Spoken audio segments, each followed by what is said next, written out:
Hello and welcome to Fate Grand Order. At the time of streaming, the new story chapter didn't just drop, but I'm back from a bit of a hiatus, and I'm excited to get back in.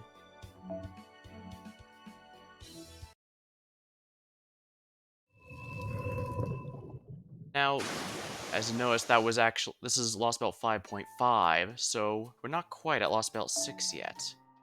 Why is that? Guess we're about to find out. The Shadow Border's now docked at Wandering Seaport 1. All Chaldea staff, please embark at your earliest convenience.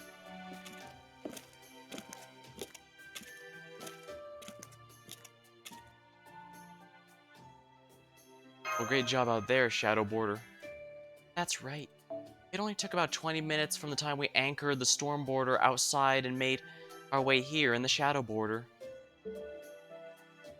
Again, Nemo. I don't know what we've done without your help. You're amazing. Well, I am Triton as well as Nemo. When it comes to navigating the ocean, you better believe I can hold my own against the Storm Border. I doubt my Nautilus will ever serve as a strategy room for you guys again, but it's nice to hear that. He's referring to Imaginary Scramble, which was the event right before this, which is part of the main story, but for some reason they made it a limited time event, and I have no idea why. It's not even a self-contained story, it's absolutely tied to the main one. Well done out there, everyone. I'd have been eagerly awaiting your return. Congratulations on your victory over the Atlantic Lostbelt. Not only did you succeed at your primary objective brilliantly, you even brought back a more fascinating souvenir than I ever could have imagined. That battleship out there is simply fantabulous. Data you sent painted a truly spectacular picture, but now that I've seen it in person, your data hardly did it justice. Well, I can certainly understand how you must feel, Miss... Huh? I'm afraid I must ask you postpone indulging your curiosity for a bit longer. I believe you're already aware of the situation of next move we need to make. You better believe it. Not to worry, our next mission's right up my alley as well. See. My apologies, I should have already known. I should have known Atlas's resident child prodigy would already have taken the matter well in hand. Master, Director Gordolf, Miss Carlite, Mr. M. I suggest we need to roll up our sleeves and into our respective positions. What the? How do you know my handle, Mr. Holmes? And don't tell me you're addicted to online games. Well, I won't deny I have my own vices, as online games are not among them. Indeed, I still have very little experience when it comes to video games. Now, that was just a small demonstration. No, that was just a small demonstration of my skill. While I might not have been at my best in Olympus, I am still the world's foremost detective, you see. I know, the guy insulted Zeus and survived the resulting lightning bolt. That's something. By virtue of my profession, revealing secrets comes as naturally to me as breathing does to you. You really are the worst, aren't you? Nope, not buying it. I think it's more like a fashion that has anything to do with your job. Now, enough of that. You. Oh, yeah, Gordolf always gets his name wrong. His choice of topic aside, the point is, Holmes has proven that his detective skills are still sharp. I'm also going to be honest and say I'm not sure if this game is a good one for the little live 2D model I have here. I've been using it a bit more often than I was expecting, largely because, well, everyone who stopped by so far said they really like it. So I'm just but if I decide to, I'm just gonna drop it for the remainder of the story chapter, simply because, well, if it's blocking text and stuff here. And we'll see how I feel. But don't be surprised if the next parts end up not utilizing it.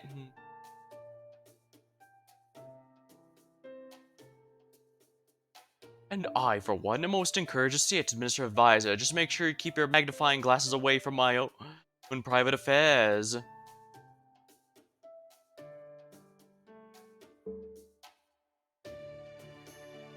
It's wonderful to see everyone so relaxed again. I think we all started feeling less tense on the way back from Olympus, and it looks like I was right. Well, I know I'm pretty darn relieved, that's for sure. You're really not supposed to chit-chat on the dock, you know? Captain Nemo is a very no-nonsense leader, yeah. Besides, last I checked, you Chaldeans are supposed to be getting ready to tackle the next Lostbelt. Fortunately, my Nemo summons didn't go as well as expected. And yeah, I know Nemo's not that great since he is extremely situation dependent, even more so than most, really, but what can I say? I've read all the Jules Verne's books, and Nemo's probably the closest we're gonna get to having him in the game, that's for sure. Hey, for all we know, this could be the last time we come back to base like this. So I encourage you all to head back to your rooms and rest up for what's about to come. Oh yes, you certainly don't have to tell me twice. I've been looking forward to putting my feet up on a fluffy bed and drifting off without having to worry about being woken up by emergency alert for ages now. Oh yes, by the way, Captain, shouldn't my gorgeous director's office be done by now? Huh? What? Oh, could I forget? How's that sound? Yes, of course it is all done. However, as luck would have it, I just began further renovations a few minutes ago with the aim of making it even more gorgeous than before. In the meantime, Gordolf, I'd ask you to continue to look forward to the office of your dreams, from the comfort of Storehouse 3 for the time being. I don't believe it. She clearly forgot all about it. Instead of admitting her mistake, she's chosen to power straight through it with a 1,000-watt smile. So what are you and Da Vinci gonna do now, Captain? I'm gonna head right back to the storm border. Still pretty unstable, even with all the renovations we made in Atlantis. I need to shore it up so it can eventually operate even without my presence, or the storm borders for that matter. I see, so it'll be replacing the virtual parts currently supported with real ones. Seems then you have a great deal of welding ahead of you. Yeah, once it's done, I'll have to replace the central control system with something that doesn't depend on the shadow border, so we stop piling so much more work on Da Vinci. Take it everything's ready to go, Sion? Know it, I already finished over your things out so you can focus all your energy on the construction. What does that mean exactly? It means both Captain Da Vinci will be staying on the storm border for the time being. In the meantime, the rest of us remain here at Chaldea Base to prepare for the next Lostbelt operation. Master, your task will be training you to further improve your master capabilities. Miss Carelight, you'll be fine-tuning the Ornax. Mr. and I will begin investigating and analyzing the foreign god in earnest.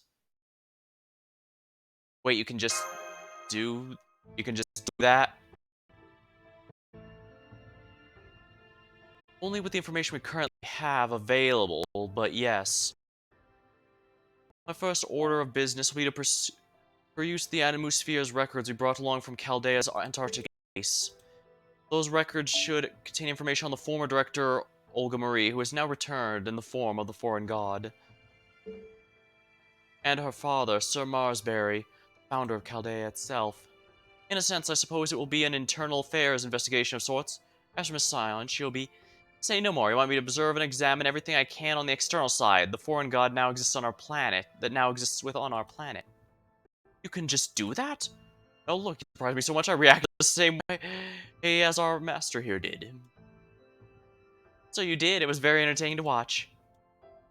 At any rate, yes, I can indeed determine the foreign god's whereabouts now. In fact, I've already done so. All's in the Trismegistus 2's analytical capabilities. You may think of them as being analogous to Sheba from the original Chaldea, if that helps. Yeah, Sheba was the device used to track the problems in the timeline so that we could teleport there and fix them. So I guess this is similar to that.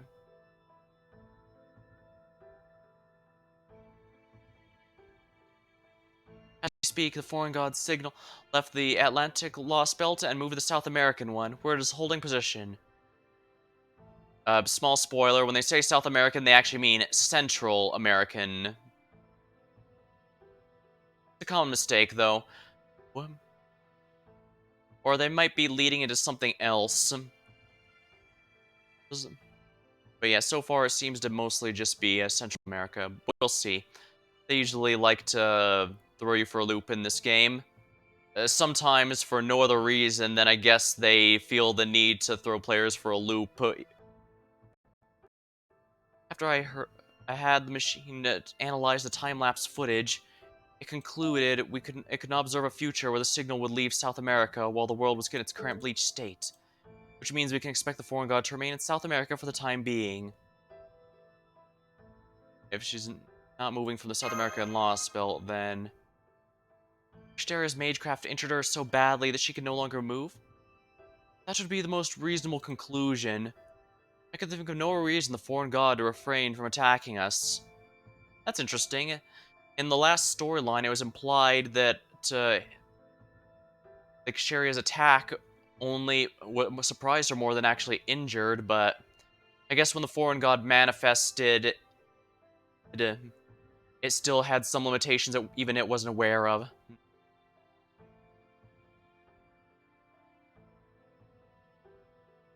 And then this is the perfect chance to strike back. If we go after her now while she's injured...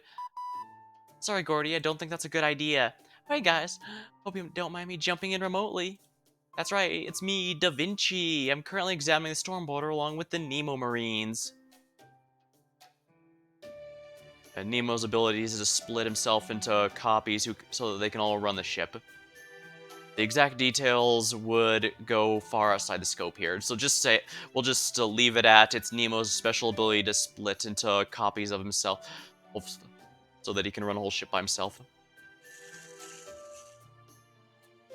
Hey, cut that out, Marine B. These are my skates, damn it! I swear, why are you guys always messing with me? Double riders, that makes us rivals. There's no way. Gotta fight. I guess that does lead to the next part. They do seem to have some level of autonomy. They're not, by which I mean they're not absolute mindless clones. They seem to have some level of individuality. So you've got the land covered, and we got all the sea. It's who controls the sky, they'll win it all. Days are gonna have Captain Nemo fight you as you keep storm border. Hi. Talking about... Just ignore them, Da Vinci. More importantly, wasn't there something you wanted to tell us? Oh, right, I almost forgot.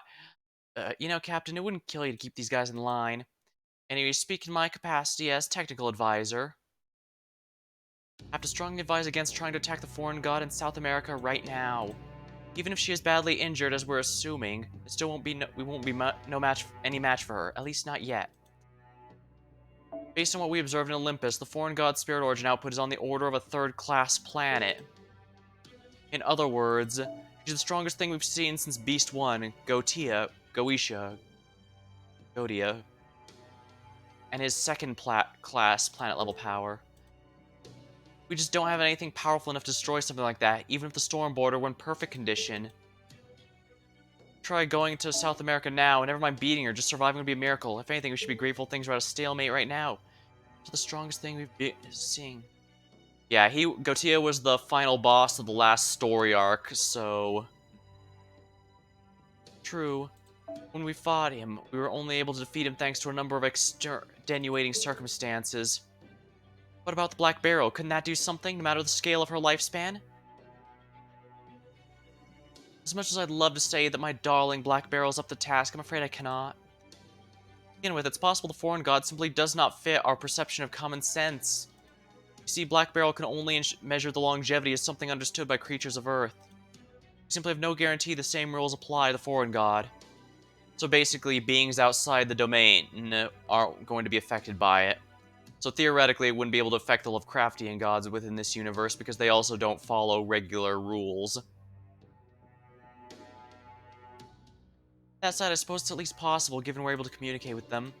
But even then, I doubt the Black Barrel's accomplishments measure will be able to get a full read on the foreign god's lifespan. Oh, and why is that? Isn't the Black Barrel designed precisely to turn those sorts of differences in capability on their heads? Well, think about it. The foreign god whipped up a gravitational field like it was nothing, remember? We're talking about being capable of creating black holes. My engineering simply cannot compete with that. You all know about black holes, right? They're basically pitfalls of pure darkness to suck up anything in their vicinity. I say pitfall, but in the metaphorical sense, there is no falling involved. They exert a gravitational force on everything within range. I believe the scientific term is that they spaghettify everything in range. And yeah, basically makes everything on a single file, including on the molecular scale, I think. The reason I call black holes is because not even light can escape their pull, which makes them as dark as it's physically possible to be. The speed of light is 300,000 kilometers per second. With our current understanding of physics, we are unable to exceed it. So there's just no way for anything I could engineer to keep up with an opponent who could toss out black holes with hardly any effort. Really, granted that gravitational field is quite a force to be reckoned with. Does this mean there's just nothing we can do against someone with black holes in their arsenal? No, that's not quite accurate. I'm not saying the black holes are simply strong by virtue. I'm not saying the black holes are simply strong due to nature. In fact, increasing gravity is actually very simple.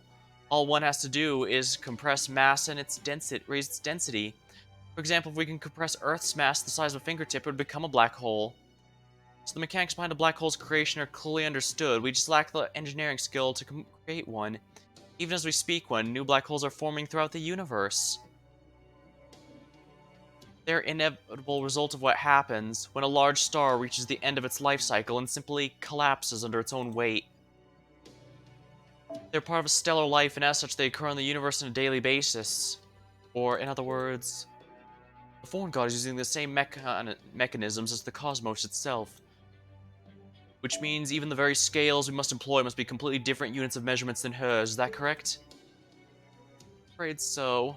Black Barrel is designed for fighting life forms regardless of how powerful the life forms are, but unfortunately for us, humanity has yet to devise a calculation that's not only capable of measuring the lifespan of celestial objects, but also using those as a weapon. The only reason we were able to use it to defeat the gods of Olympus is because they were part of a theory that only worked in a Lostbelt. Differently, because they were once a foundational factor of human history.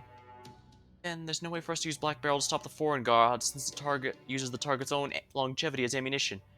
Correct, our battle with the foreign god will be determined solely by how much energy we can produce. So if our opponent is putting as much energy as your average star, we need to come up with a weapon that can match and exceed it. Is that even a possibility? I suggest we leave that topic for a later time. For the moment, stabilizing the storm border is our top priority. But even if we get the storm border in perfect working order, what good will we do if we don't have any useful weapons to bring to bear? Oh, I wouldn't worry about that. We do have some idea of where we might find such a weapon, don't we, Da Vinci? Maybe? I mean, yeah, if you're only talking about where to look, that part is in the bag. But actually getting our hands on it, that's a whole other story. Well, that's quite alright, Da Vinci. We'll have plenty of time to figure it out. In the meantime, there's something I'd like to ask you regarding Cadoc's lupus. Is it true that he gave you something before you put him in the recovery pod? Oh, I'm surprised you know about that, Holmes. Who spilled the beans, anyway? Oh, that'd be me. You're talking about the memory chip, right? I'm the one who told him about it, and now probably has records of the Cryptor's communications. Right, you are, Maneri. That chip contains all sorts of communication between Sherry and the other Cryptors. I'm pretty sure Caddock copied them himself. Most of it was about the Antarctic Lost Belt, so it's all pretty useless. Atlantic Lost Belt. It's all pretty useless now. That was Olympus. There are two bits I found interesting, though. Oh, what are those? First of all, that attack on our world began with the bleached Earth phenomenon, not the Tree of Emptiness. That's interesting because the Trees of Emptiness showed up first, so one would easily conclude that the bleached Earth process was caused by the Trees of Emptiness, but that is not the case, it would seem. And second, the bleached Earth phenomenon's point of origin was North America, Area 51.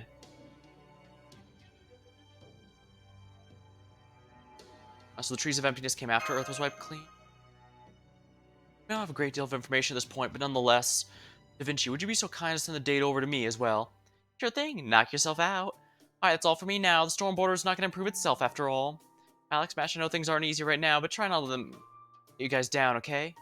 Don't worry, you'll feel a lot less anxious once you get a good rest and gotten back to the swing of things after your training. Might not get to see you guys for a while, but the next time I do, I look forward to seeing how much you've grown. She's taking a nap. Da Vinci already brought up everything I wished to, so there's not much left for me to say. Now the foreign gods arrived on Earth, the situation's changed dramatically.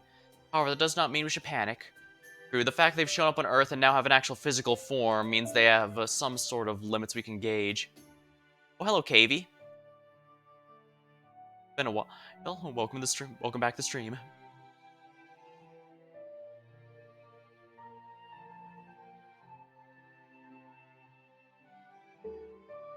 Alright, for the moment, the best thing we can do is keep our heads down and focus exclusively on what we're able to affect.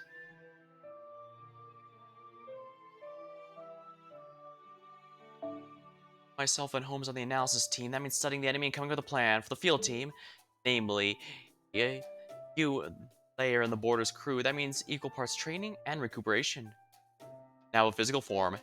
Indeed, I purchased a live 2D model from an artist a bit ago, since I figured a VTuber thing would be thematically appropriate for my Soul Hackers 2 playthrough. And I figure I won't be using it for every game, but so far everyone who stopped by said they really like it, so I might use it a bit more. I've been using it for just about everything.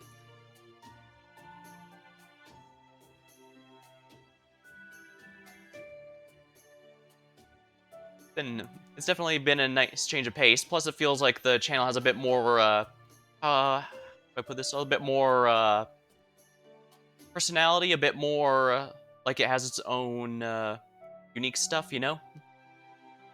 So I've been keeping it around a bit. Hope you find it sufficiently adorable.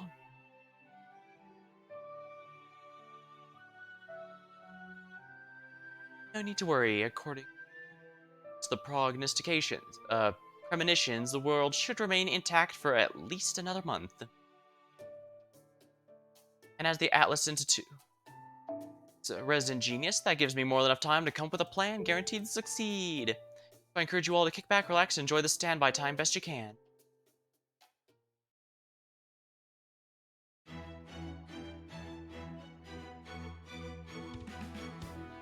Fifth year of Kenko, Hyunkyo.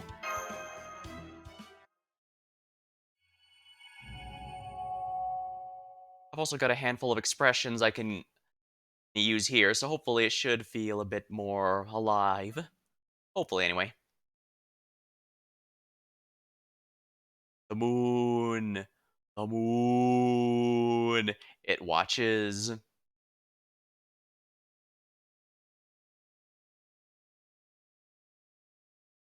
Dead of night. Time when humans lay fast asleep and wild beasts wait with bated breath. As the moon looks down upon the capital, reverberating with evil. This is Hyunkyo, the land of marvels. Like the British Isles, mystic creatures still roam the lands and peerless heroes hunt them down. It is in this nightmarish realm where that myth still draws breath. For example,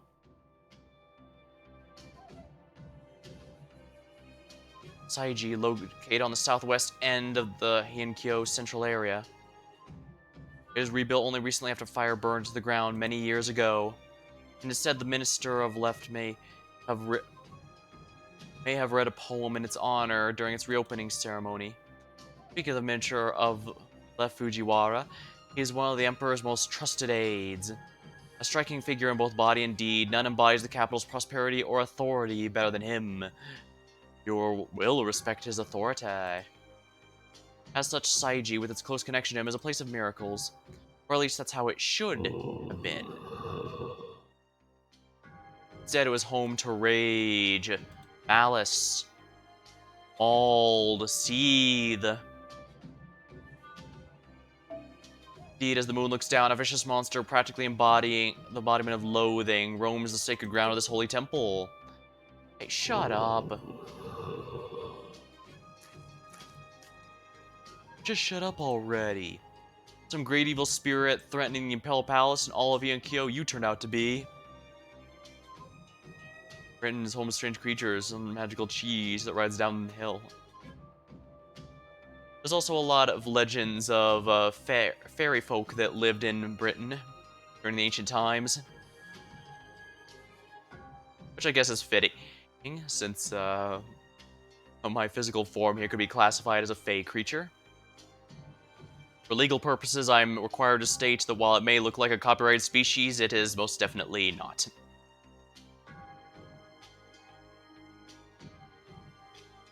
You're just another born old evil spirit who turned tail and ran at the sight of the 4 heavenly king statues of Toji. Cheeky little punk. Grrr. Oh, stuff it. That was easy. One swing of his blade, the battle was over before it even began. In a flash, the supposedly great evil's formless body was scattered to the 4 winds. Ha! Done and done. This is what it means to be a brave warrior, a Heian warrior. Or is it Heian warrior?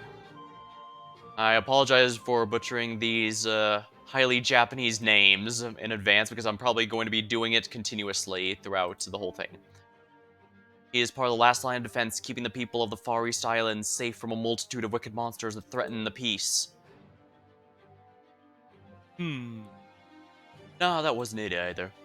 What I'm missing? Things were never like this back when I was living on the mountain. What's wrong? What don't I got? Damn, this just ain't gonna cut it. Guarding the city, that's hardly a task worthy of one of Raiko's 4 heavenly kings. I must say, I really like this outfit this, dapper person is wearing. Damn it, at this rate, I'll never be able to be a master. Why does he have so much muscles? That's not good protection. That's because he's a berserker. So he's, as the name suggests, he pretty much gives up defense in exchange for even more offense. Master, huh? There's something about that just doesn't sit well with me either. How'd you ever make your peace with it, Brother Suna?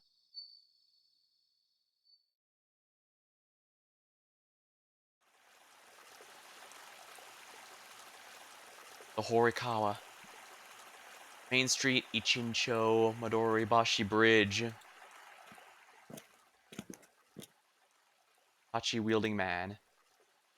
You there, young lady. Yes, officer? What can I do for you at this hour of night? Sure some people want to drink. I guess. That wasn't something I'd have thought upon seeing him, but, well, whatever. I'm certainly not one to judge. Officer, huh? Suppose I could see why you'd mistake me for one, but no, I'm an officer no longer. I'm a warrior, a retainer from Setsu. Does that mean you're the famous sword fighter with the Genji family? So you are well informed indeed, young lady. In that case, I trust that you also already know the Minister of Left has tasked the Genji family with defending the city from all who would threaten it. Well, yes, of course. None of the city residents would be alive for today if it weren't for the warriors, the Genji. Thank you so much for all you've done for us. There's nothing I can do to show my appreciation of valiant warrior. You need to say the word. Very well, in that case, I would like a dance. Did you say a dance? I did. The moon's rather clear tonight. I would like you to dance atop the bridge so I can watch you alongside the moon's reflection on the water's surface. I get the sense this is in reference to something that I don't recognize. You still not understand what I mean? You do well to peer into the water. Perhaps, if you had not taken such undue pride in this transformation, Ibaraki, you might have noticed you forgot to change your shadow to match.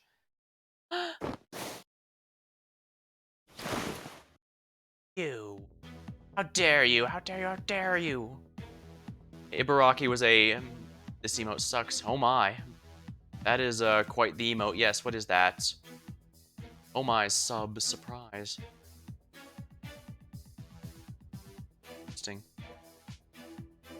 You tricked me. You know who I was. You tricked me into embarrassing myself.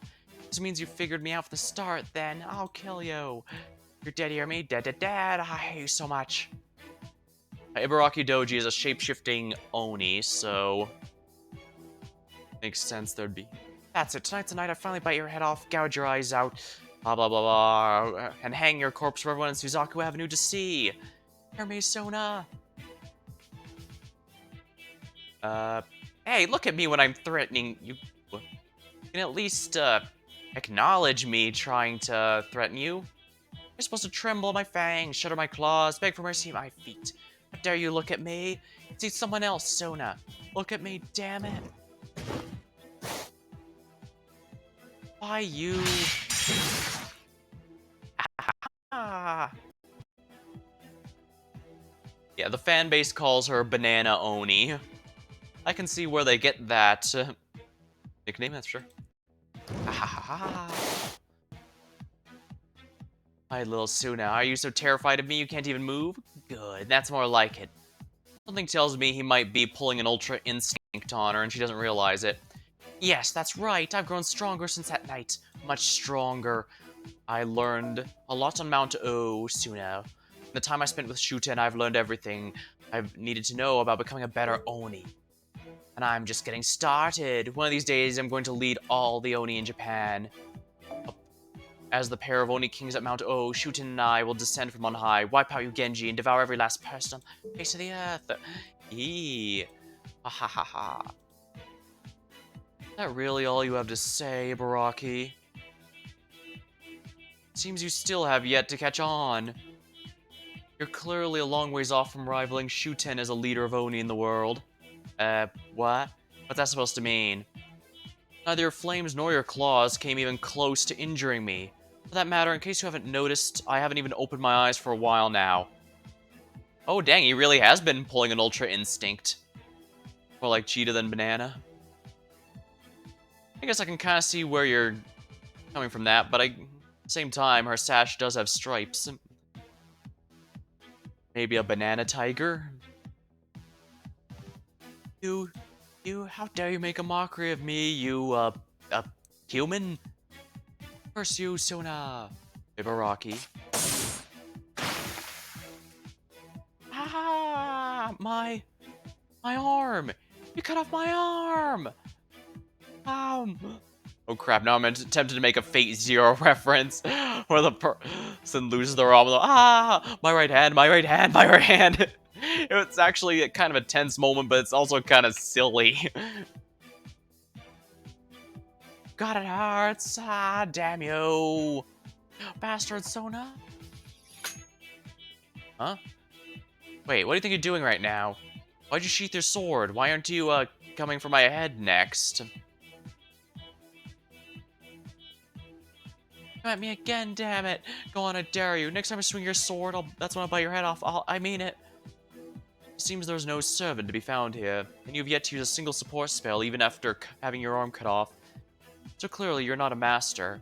What? Master servants? What are you talking about? You have no caster aiding you, you're just a lone Oni and nothing more. As such, I have no further quarrel with you. What? I don't even know what you're talking about, Suna. But you said I'm a lone Oni, nothing more? I can't believe you tried to trick me with that kind of nonsense. I hate you even more now, Baka.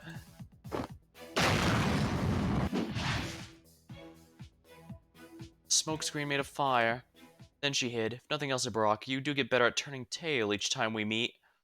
Next time I'm gonna get my arm back, and then I'm gonna... What's up? Last mating!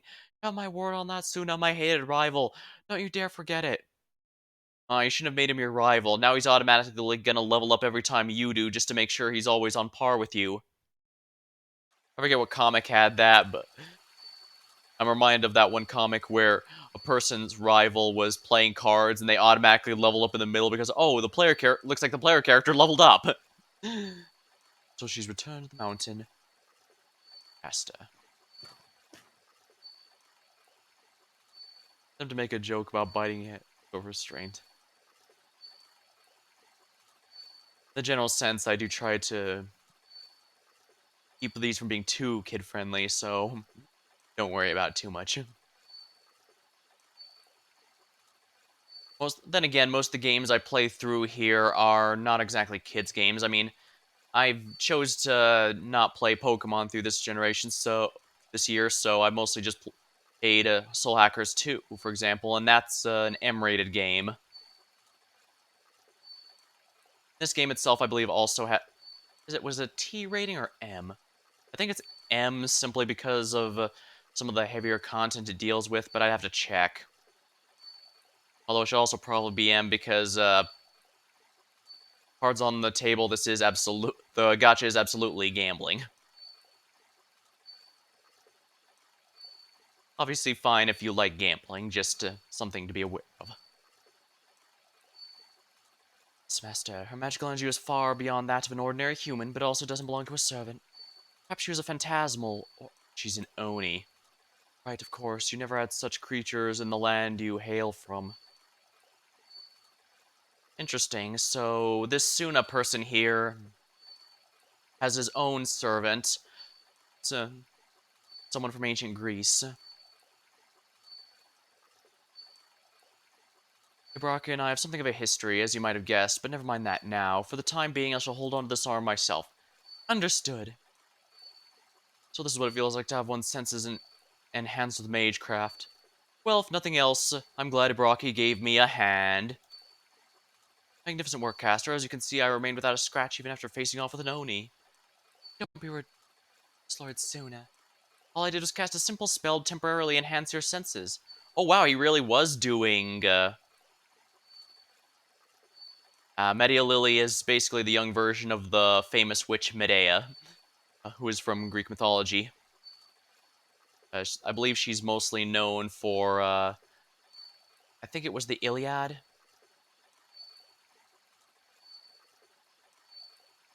But yeah, she's been in those. There's a French femboy maid, though, in this game, although I don't believe I have them. You're the one who evaded those fearsome attacks without any physical enhancements or protection from Claw and Flame. And what's more, you did so entirely with your eyes closed. It's truly an incredible feat if I've ever seen one, Master. Oh, hardly. Anyone who carries a sword could... Well, maybe not. But I will say, any warriors at the top of their art, such as any of Raiko's 4 Heavenly Kings, could easily do as much. Or at least they should. Alright, my caster, let us be off. We have more quarry we must find tonight. This master understood.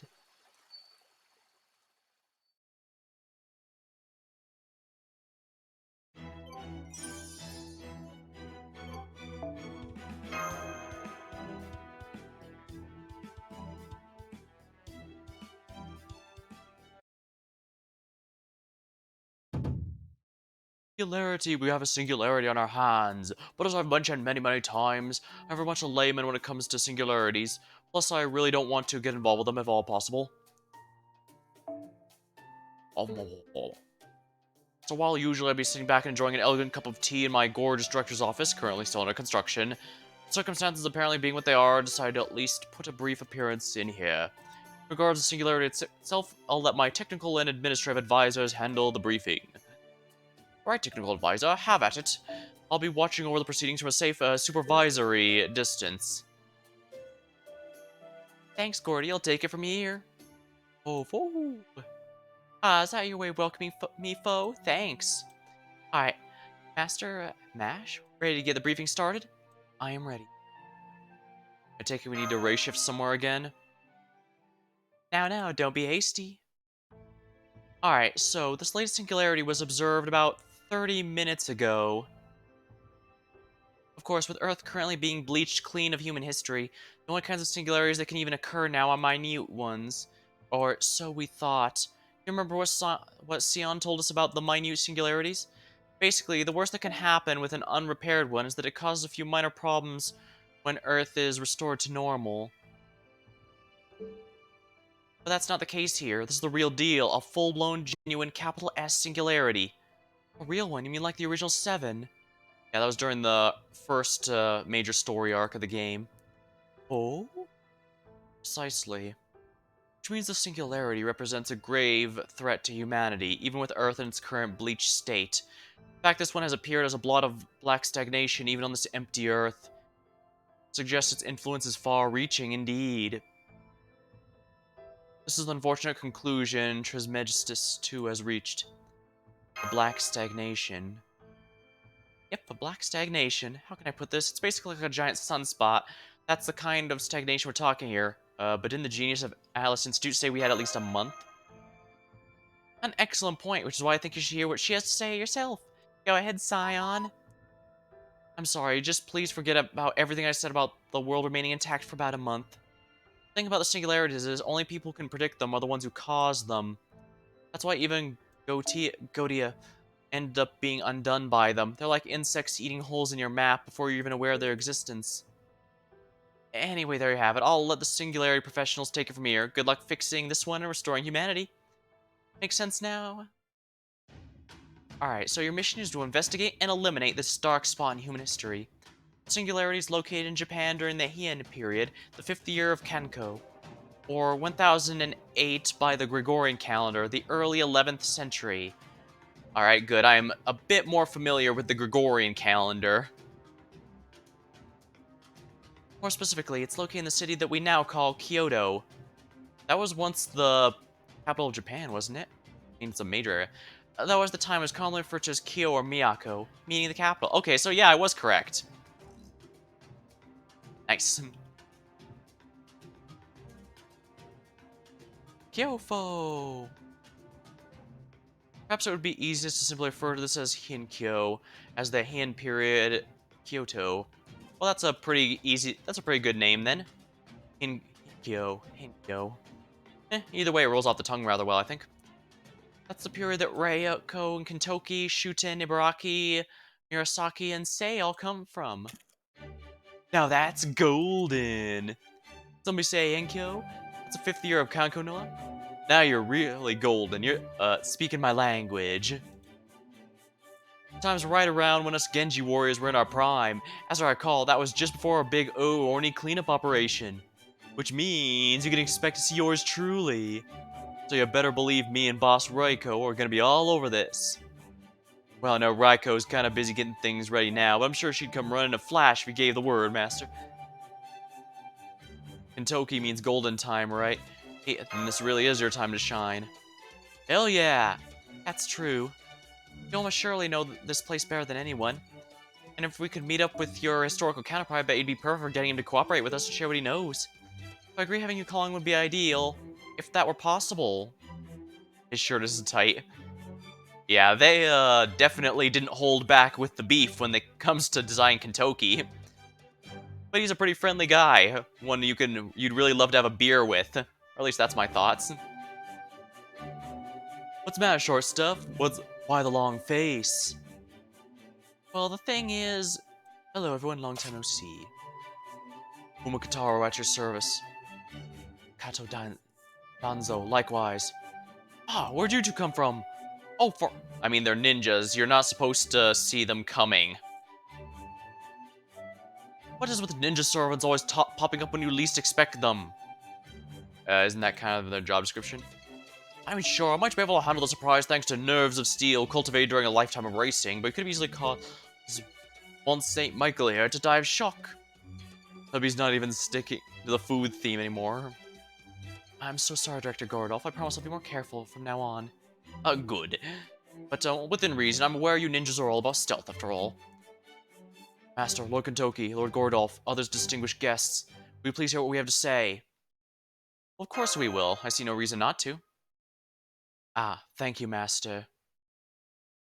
You see, Lady Danzo and I sensed something was wrong at almost exactly the same time, 30 minutes ago. At the same time the singularity appeared. Right. Both Lady Danzo and I were momentarily overcome with the exact same sensation, like hearing a squirming insect in which we think is directly connected to Limbo, the alter ego. Codename the caster of Limbo. You're not really supposed to see them. We're talking historical ninjas, just spies in cooler outfits. Yeah, historical ninjas were very much the hide in plain sight type.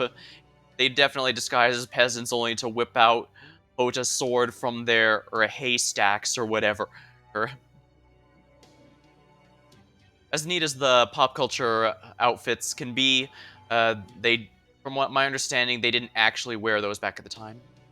Oh, right, Caster of Limbo is his code name. He's from a previous story chapter and has been a pain in our ass for this entire second story arc, basically. So it sounds like he's causing trouble here again. I actually like him. He's one of those love-to-hate villains. He's just cartoonishly evil.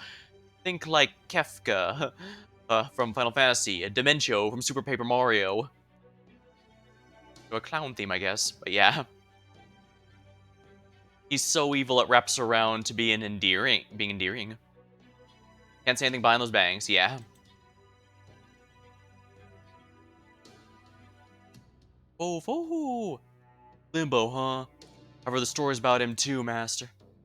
And it sure as hell sounds like he's one of the most ungolden bastards ever. Basically shows up out of nowhere, tries to pull some seriously ungolden shit on you guys all the time, right? From what I heard, it sounds like he's a dead ringer for Ashia Doman. Of course, I can't say for sure if it's the same Ashia Doman I knew. But I do know for sure he's hanging out in Kyo right around the year of 1008. That's how I get the feeling he didn't start competing with Abe Nosemi. We're going down a seriously deranged path until a little later on.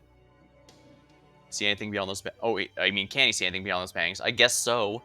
He only certain Kentoki, not Kentoki. Kotaro is the one with the long bangs. He only has his eyes visible in certain artworks. For the most part, his eyes are always covered, so his eyes only show up in the certain situations.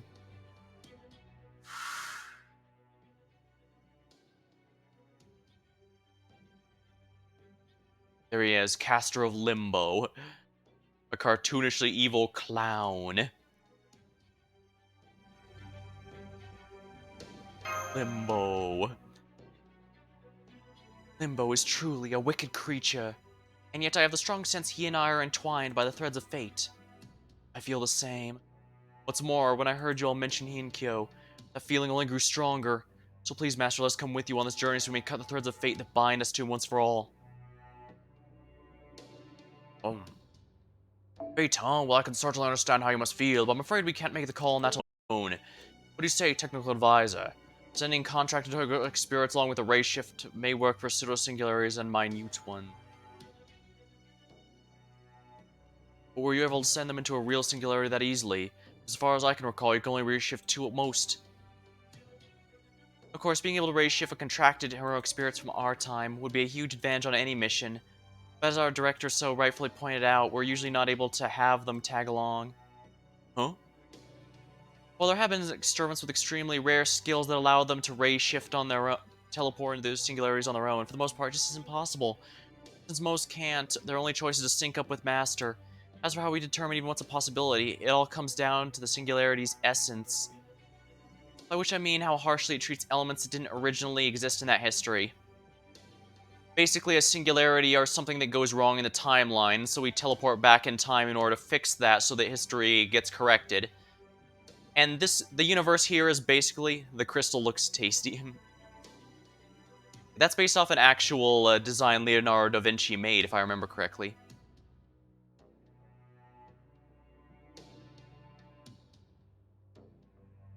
This one's technically a clone created by the Da Vinci that was with us a while ago, but that's getting into overcomplicated stuff, so we'll just call... Well, you can just call her Da Vinci, like the nameplate says, although I guess I'm blocking it right now with my little avatar here.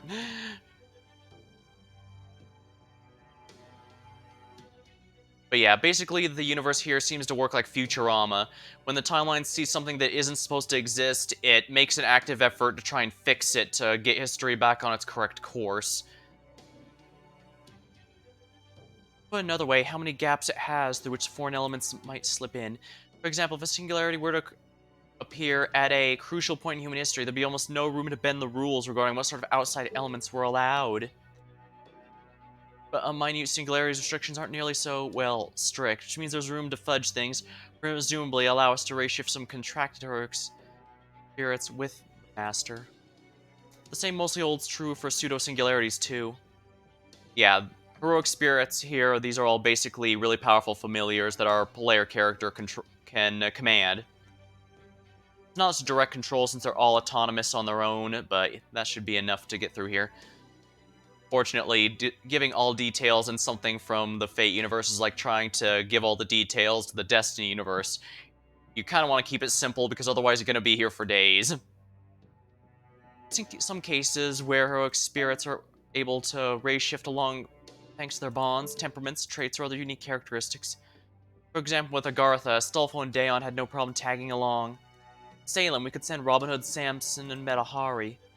With Shinjuku case, we could technically send a few servants along, but they ended up unable to ray shift all the way there thanks to a certain professor's influence. Alright, so what's the deal with this one? Can we tag along or not? I'm afraid that'd be really challenging for this particular singularity. Stolfo, I don't believe, is in this particular storyline. I haven't gotten him either, so for better or for worse, I don't have them as an option. Well, I say challenging, but it's more like impossible. As far as I can tell from the numbers we got from the Paper Moon, there are no servants who could accompany Master. This is the Stormborders command room, calling from the anchor point. Do you read me, Da Vinci? I've been following remotely, so don't worry about catching me up. Sion's actually touching the paper... touching the Paper Moon right now, so she has some new information about the current topic. Go ahead, Sion. Sienna, you see her flapping her gums like a guppy. Like a guppy, I admit that's a very cute expression. Be aware, aware I do not have gills, right? Alright, the report. I was inspecting the paper moon and heard your discussion of heroic spirits and the possibility of race shift.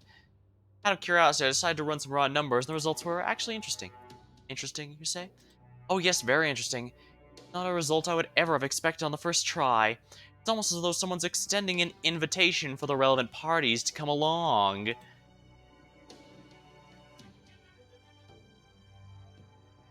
What is she talking about? Huh? How the hell shall I know? Oh, is it bacon time yet? That's a good point. Is it bacon time? I actually don't think I have any bacon. I should go and buy some later. Ah, it's wonderful to see you guys acting in such solidarity. It makes you all seem much more dependable than ever. Now's not the time for heartwarming scenes. No, no, no, definitely not. So I'll jump straight to the point. The good news is I observed two spirit origins that should have no trouble rating with our master to the singularity. Uma and Kaito. Bad news is those are the only two. The rest of them, including Kentoki, are a no-go. As are servants from other regions and time periods. Oh, gotcha. Look, Kentoki. Nah, don't worry about it. It is what it is, right? The only thing that matters is that you two keep the boss safe. Between you two and MASH, you'll have a golden shield and spears as command. Make sure you do the rest of us proud out there, right? I'm counting on ya, Evil Wind and Black Kite. Understood. As for the rest of us, you better believe we'll show up to fight the battles and such. I've also got some golden advice I want to impart before I hold out. If I remember right, the lore behind the fights is that we're summoning temporary allies from our magical briefcase to fight, but they can't stick around for very long, hence just being there for the fight itself. If you're headed for the 5th year, or then yours truly, well actually a few of our living selves are sure to be there somewhere. Make sure, damn sure you find us no matter what. You can just track us down and explain the whole singularity to our living selves, well I can at least promise Raiko and me are sure to believe you. Protecting the human world is what the Genji clan's sworn duty after all. And Raiko in particular will do anything to help keep people safe, even if that means she's gotta swallow what's gotta sound like a whole bunch of nonsense. That's all I got, sorry I couldn't be more help.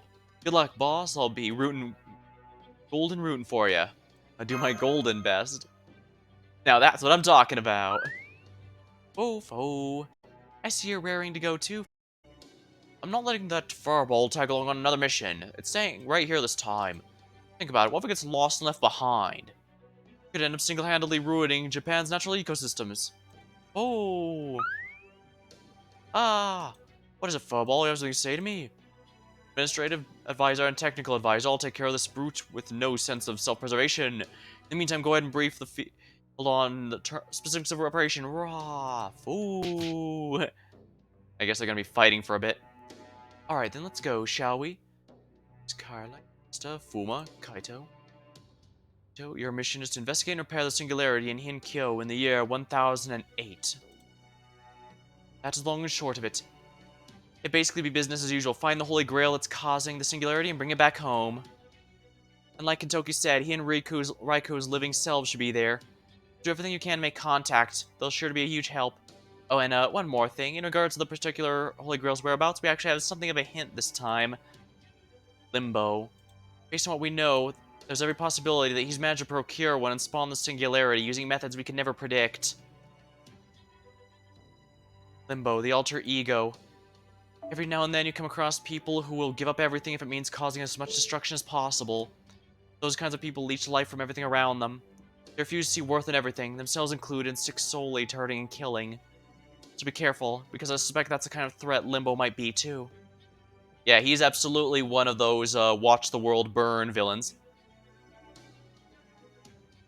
Oh yeah, because I hit the pause button. A better KVI. I've actually done that before myself. It's a little embarrassing. We can't afford to let him slow down when we've got a whole bleached earth to restore. Don't worry, I'll be back as soon as we have his Holy Grail. It's time to settle the score with Limbo once and for all. We'll continue to work on stabilizing the storm border with us. I'm afraid we're still woefully unprepared to send you on your way. In fact, you're almost certainly walking right into what trap that Limbo has set for you. At the same time, that's not a problem we can run from. For the time being, it seems unlikely the foreign god will move from South America, and Limbo appears to be the only external force behind this latest singularity, which means that right now he's operating independently. And so, trap or not, we cannot afford to miss this chance when we know he will be without any reinforcements. Ideally, I'd love to interrogate him to extract every iota of information he knows about the foreign god, but I can't imagine he would willingly comply with any demand we make. And anyway, remember this, your primary mission is to not only repair the singularity, it's also to eliminate a key figure of the foreign god's forces before the foreign god himself intervenes. Understood. Count on me, sir. Alright, all hands, prepare for the ray shift. I want all of Nova Chaldea on standby to help out as needed. Your destination is the southwest district of Heian. We'll initiate the ray shift in 15 minutes, that is all. Got it. Come on, MASH. Right, senpai. Ho-fo! And here we go. Let's do the time warp again.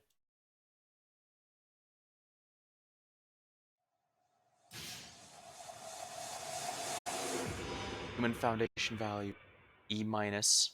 No, A.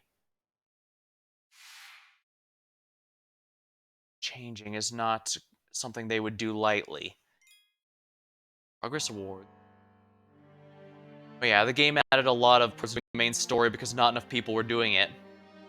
Kind of funny, but I'm not sure why they'd skip on it. It's a pretty good story, I think. That's why I wanted to stream it, just to get my first feelings on it.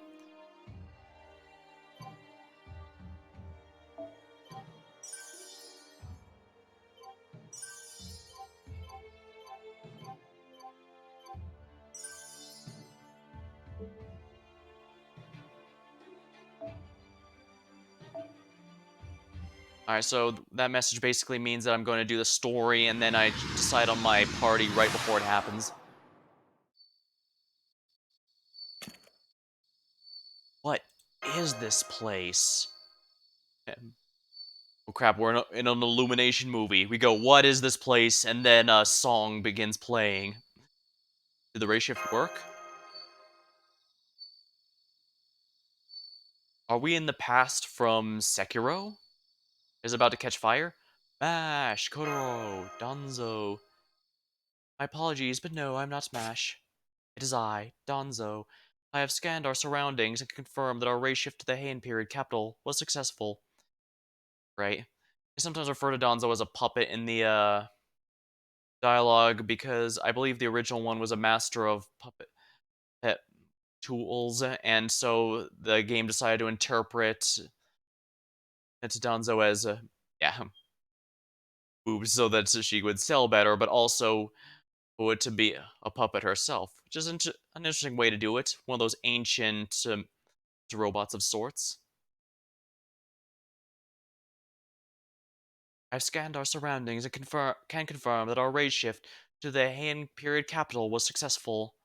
However, in regards to Lady Mash and Lord Kotaro, I cannot see them anywhere. And remember, she's effectively an ancient robot, so she has scanning abilities. And for once, we teleported in and we aren't falling, which is rather nice. Nor can I sense their magical energy signals. I also cannot find any signs of their presence, such as footprints or shinobi ciphers. This is truly baffling. According to my pre-installed map data, I can confirm that we are in an uninhabited area in Hankyo's southwest district. However, given the absence of our allies, and the fact that I am unable to contact Novum Chaldea, I am forced to conclude that you and I are the only ones who have arrived at our destination successfully. This might be Limbo's doing. Yes, it may very well be.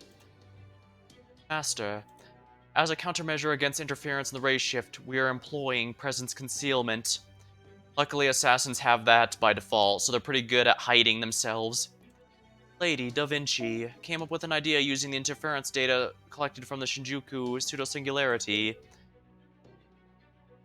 Sabers could use magical resistance, casters could use territory creation, so on for each class. Naturally, both Kotaro and I use skills we were directed to during this race shift, but but just before it ended, I felt an odd disturbance in my magical energy, almost as though I'd run into a bounded field. That must have been what interfered with the teleportation. Yes, I believe so. Yeah, the bounded field is like the barrier that was briefly discussed in Soul Hackers 2. So if there's basically a magical shield around this area, they want to keep something in or something out. As a matter of fact, I happened to sense Lord Kotaro's magical energy, though only for a moment. This is only speculation on my part, but I think Kotaro may have acted as a decoy to draw the enemy's attention. If that's true, I can only assume he wanted you to have at least one servant by your side, rather than none. I see, so he sent you on ahead to help me. I believe so, yes. A painful reminder that there are areas where my skills are left wanting. Kotaro, on the other hand, is a true shinobi. Come now.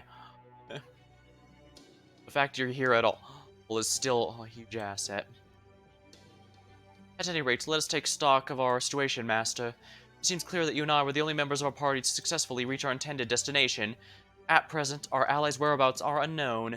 The ray shift interference could have sent them back to Novum Chaldea, or they could have arrived at different locations somewhere within Heian. Let's start by doing what we can, then. Keep an eye out for Mash and Kotaro. And figure out a way to restore communications with Novum Chaldea. Understood. Then let us get moving and begin our search for our teammates. Oh, and we should also try to find a local who can help us, such as Lady Raiko. As for the comms interference, our solutions will vary depending on the type of bounded field that this enemy is using. If I can just find the bounded field's edge, or perhaps a seam, I should be able to re-establish contact. In the meantime, we may as well get going then. Yes, Master. Wait, just a moment. I'm detecting something in these shadows. No, multiple something. I expect they each contain a great deal of magical energy as well. I would urge you to slowly, carefully, get behind me, if you please. It's too careless. How'd I fail to notice those readings sooner? They must be assassins with present concealment. Monsters with exceptionally skilled at hiding. But what matters is you got them before they got me, so no complaints. And you know what they say, any landing you can walk away from. Oh my, I haven't seen these guys before. Alright, I can wonder what those things are later. For now, get ready to fight Danzo. Understood. Whatever these creatures are, they are clearly hostile. Initiating combat routines. Danzo.exe, execute. Unlocking all mechanical ninja arts. Since I cannot accurately ascertain their strength, I will not hold back. I shall therefore employ every tool in my possession. Now, let us begin.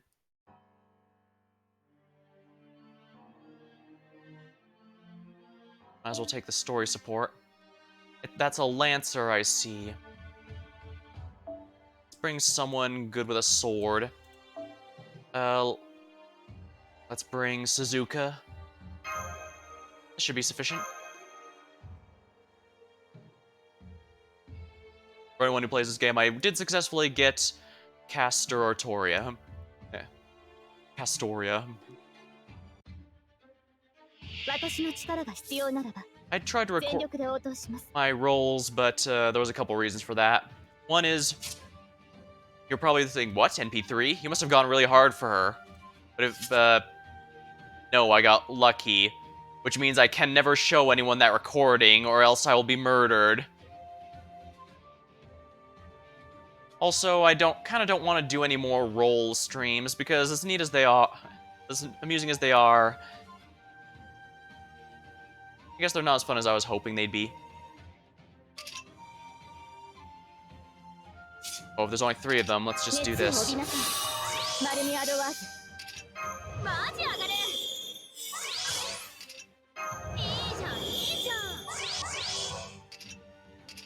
We'll just give Suzuka all the buffs. Oh, that decreases attack, not defense. Let's do it this way. That should be good. Time to have everyone unleash their ultimates, their noble phantasms. A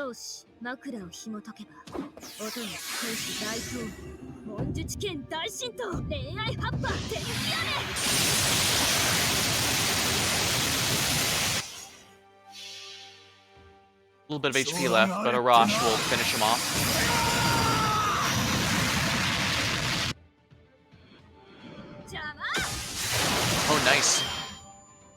That took care of all of them in one turn. 先に進みましょう。宴会は大勝利の後に取っておきます。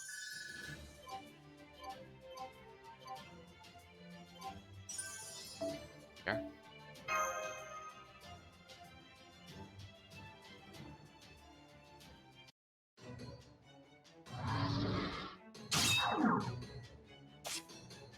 You fell for my decoy. Booma missile.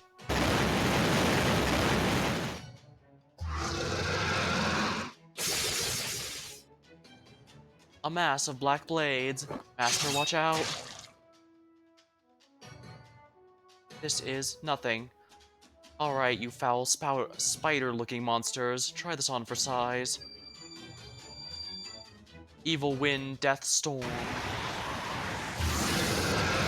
Migumo is, I. Are you? Alright, Master.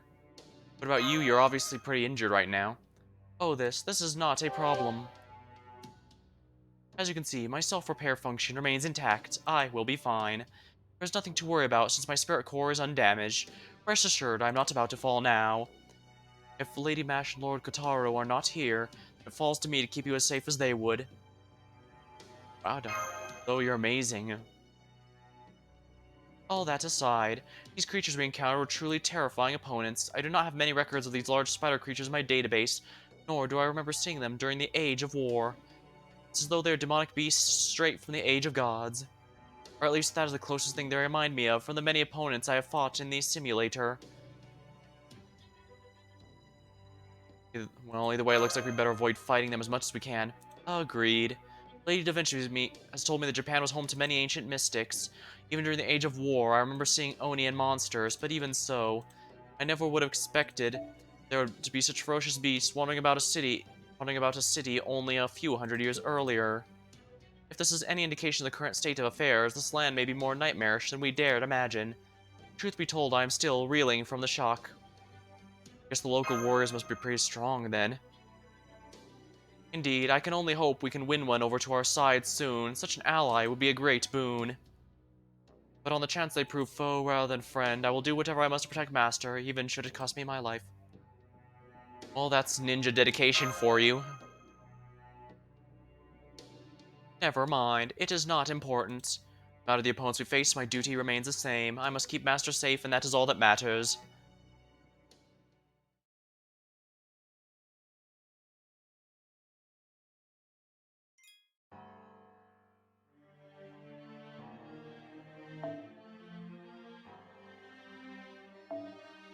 Assassin enemy, interesting. Like there are gonna be a sword as well, so let's bring Santa Florence Nightingale here. Most people prefer to use her for a buff and then leave sort of unit, but I don't know, I quite like using her for combat. Alright, Master, I have recorded all the information I can about the creatures we faced earlier. While they do have a skill similar to presence concealment, it is more akin to camouflage than the presence concealment employed by an assassin like myself. So long as I make full use of my sensors, I should be able to boost the detection rate by a far greater degree than usual. Puma, scan, Karakuri, style. There, these creatures will no longer take us by surprise. Well, I can tell I'm in good hands. Thank you, Master. At any rate, there you have it. If any more spiders will approach us, I will know about it. That said, Master, if we're somewhere in the old capital and this place is truly as deserted as it appears, we should make haste to leave before any other deadly creatures show their faces. Good point. Let's find somewhere safe. Then come this way. Master, forgive me for speaking to you from out of sight. I've detected a new creature not far ahead, but worry not. I shall deal with it. Meantime, please go around and make your way in the nearby road. I will have the creature give the creature the slip once you've made it there. If we are lucky, you may even be an officer or two on patrol. I'll see you later. Wait a minute. Yeah, yes. Too risky alone. We're better off sticking together. But Master, that would put you in... Well, understood. Alright. Forgive me, Master. I should have known better. Yeah. We're the anime protagonist style person, so we have to jump headfirst into a situation where we probably shouldn't and it'll all work out. Probably sounds goofy, but even in the original Fate Stay Night, there was some times where you had to have the protagonist, Shiro, go into something that seems clearly a bad idea in order to make things work out. This is just the kind of person you are, isn't it? Farewell, I will gladly fight by your side. I feel a twinge of shame using my more underhanded shinobi techniques in front of one as noble as you. Of that price I must pay to fight by your side, so be it.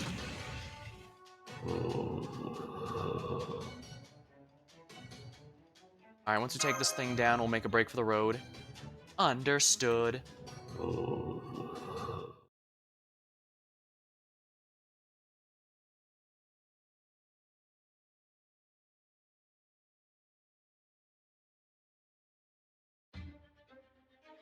では参ります。 Oh, that's just a dark warrior. That was absolutely nothing to be afraid of.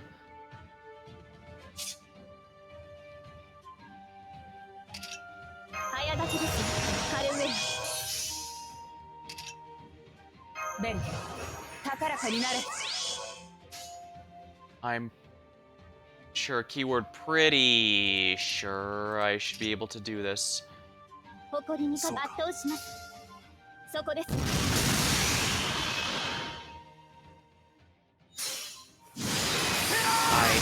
think we should be able to take off the Dark Warrior.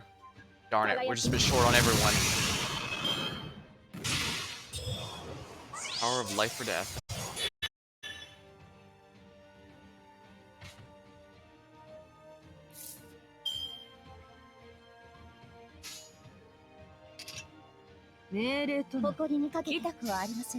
Morning ghost. Oh, morning, not morning like in when you first wake up. I don't know how I got that wrong.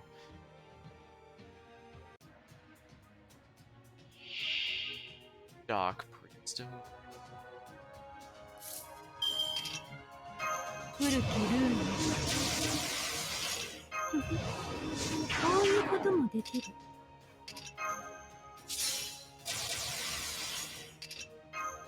早立ちです。カルウェイ。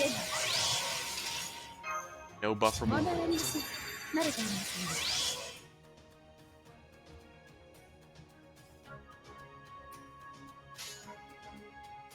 パーティータイムです。注入します。痛くはありま Alright, let's せん。 go with some green and blue. 疾病、負傷、地上の害、すべてを許さず。参ります。 Should have brought a single target one to take care of this, but it's fine. どうぞ。投薬。今、めっきりと差し上げる。 Critical miss. Pure retribution.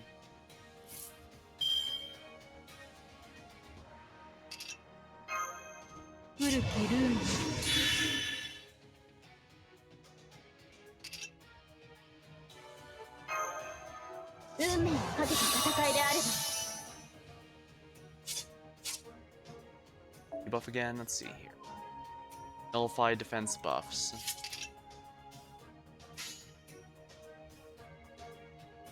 誇りにかけて痛くはありません。受けるがいい。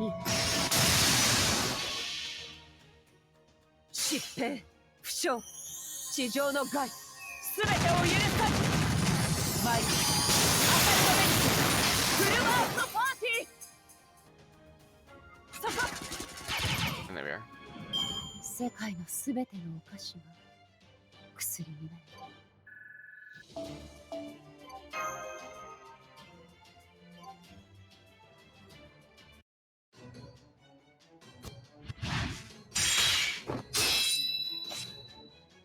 It's over. Take this.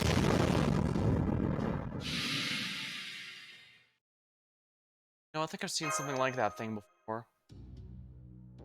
Well, I have no recollection of the events in Shimosa myself. I did view them in Chaldea's database, and that creature we just faced does bear a great resemblance to those dark armored warriors from then. I got a feeling Limbo's mixed up in this somehow. Yes, Master, I was just thinking the same thing. Didn't we establish that before we even came here? I'm not going nuts, right? We established that Limbo had to be involved with this before we even came here, right? Oh, thank you for the follow, Excalibur. I play just about anything on this channel, so feel free to stop by anytime something catches your eye. Oh, but never mind that now. For the moment, we need to get to the road as soon as possible. I have a bad feeling about this. More exactly, my EQ circuits are picking up. Okay, that's fine. I'm just got back from some family stuff, so naturally I'm feeling good about being able to stream again. And I've been wanting to do this story chapter for a bit. I've been looking forward to it, so I'm glad to finally get some time for it. I knew this matched one of my records. This manner of camouflage involves manipulating the very earth itself. Master. Oh, another giant spider enemy. Oh dear. No, how could I be so careless? Gonzo, are you okay? She's injured. All to stop me from getting hurt. Please run for it, Master. I shall hold it off. Must make it to the road quickly. I'm not gonna let this thing kill. What about you? I won't let this thing kill me, promise. Master, no. In the nightmarish realm of Yankyo, it would not be at all out of the ordinary for a helpless man defending his companion to be eaten by a vicious monster, especially here in the far outskirts, where great spiders known as Chushigumo all the land. Yeah, I know those yokai because they show up in a lot of places. In fact, or I know they show up. Yeah, it showed up in Soul Hackers 2. These horrific beasts are truly embodiment of all that is gruesome and wicked, cries of creatures that do not follow the rule of the Emperor. Indeed, an ordinary person facing one of these creatures can usually expect to meet a swift and horrible end, shredded and devoured all at the same time. But what if while that person was under attack? Spider, wooga, indeed. Spider. Well, the Chushigoma are based off spiders to some degree. A Genji warrior to pass by. Well, I'm impressed you didn't abandon your companion and try and save your own skin. Aw. Still, you have rotten luck, crossing paths with the Chushigumo. You're the child of one of the nearby warrior families, or perhaps a relative of some court. Nope. Stay back. It is not safe to face this creature alone. Please, seek help. Help? You want me to call on for help? He asked for help? That's the funniest thing I've heard in ages. What are you still standing around for? You gotta run. Roar. Okay, that is enough out of you now, Mr. Spider. You just cut it in two? But my sensors did not even see him move. Please, tell us, who are you? Garlic powder and tastes like garlic husks. And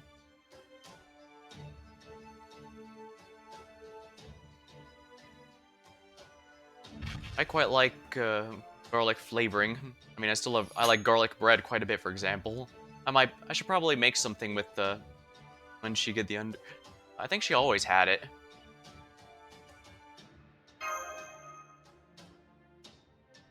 So as terrifying as Satoshi Gumo must be for you, you still faced it rather than collapsing in fear. And above all, your eyes still shine with life. Dressed in a manner unlike anyone from this land, your supplies look as though they're not even from this world. The two of you clearly share a strong bond. I think I can even sense an unusual type of magical energy from you both. Yes, there's no mistake in it. You are a servant and master, are you not? Just who are you to be able to recognize this? Wish to know my name. Very well, I can tell you that much.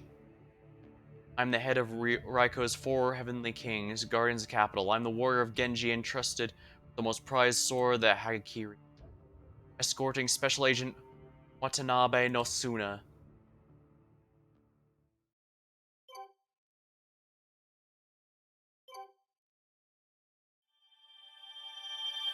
Nice. They really up to the story completion rewards.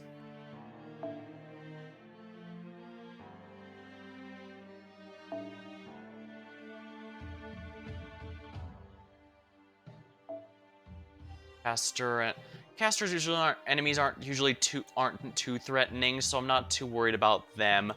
I think it might be in my best interest to bring a single target, though, because I have the feeling he's going to challenge us at first. And if that's the case, I want... Santa Altera should be good enough here.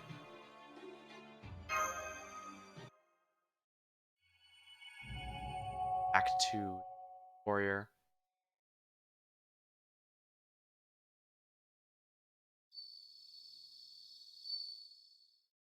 I'm the head of Raiko's 4 Heavenly Guardians of the capital. I'm the warrior of Genji entrusted with our most prized sword, the Higaku. Escorting Special Agent Watanabe no Suna. Just like Toki. Indeed, an unparalleled slayer of beasts. So then, that magnificent blade he carries must be the Onikiri Yatsuna from the Hokai province. The question now is he friend or foe? He may have slain the beast that was threatening our lives. Something inside, something part of my circuitry is screaming at me not to let down my guard. I cannot ignore this feeling. I must be prepared to fight at a moment's notice to keep Master safe. Best. Yes, Lord Zuna. Medea.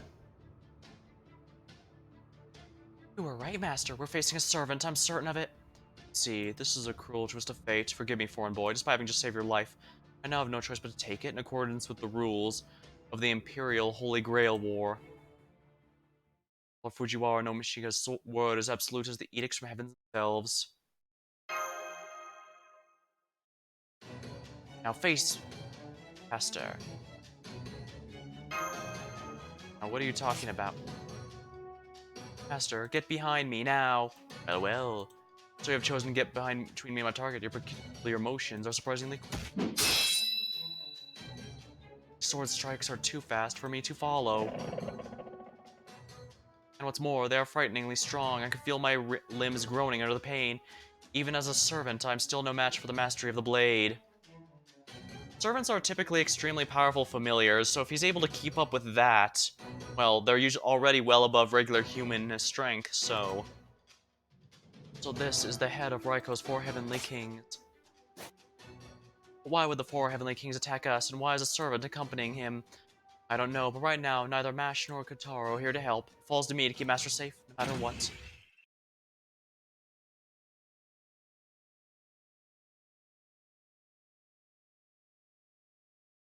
I probably could have used Kuro as well, possibly even to better effect, but I don't really like her as a character, if we're completely honest.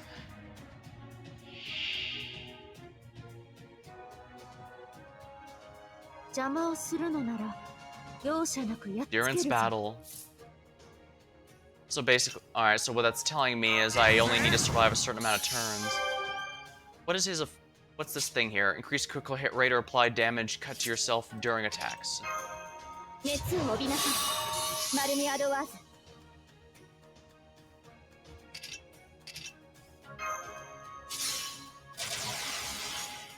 I think I should be able to do this.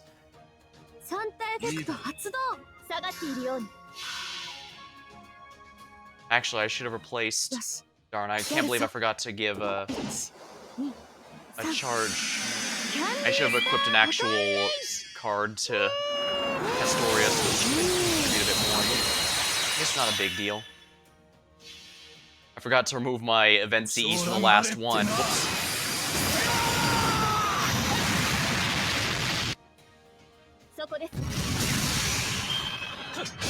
Medea Lily is a healer through and through. She is not particularly dealing a bit more damage than I expected, but, well, there's no defense stat in this game, so I guess it doesn't matter too much.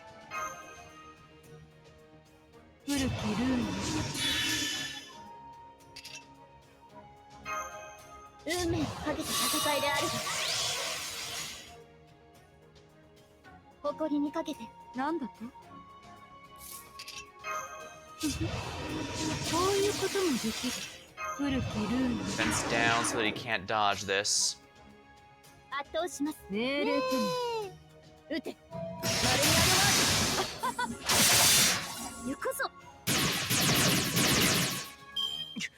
Yeah, Medea Lily should be no trouble simply because she...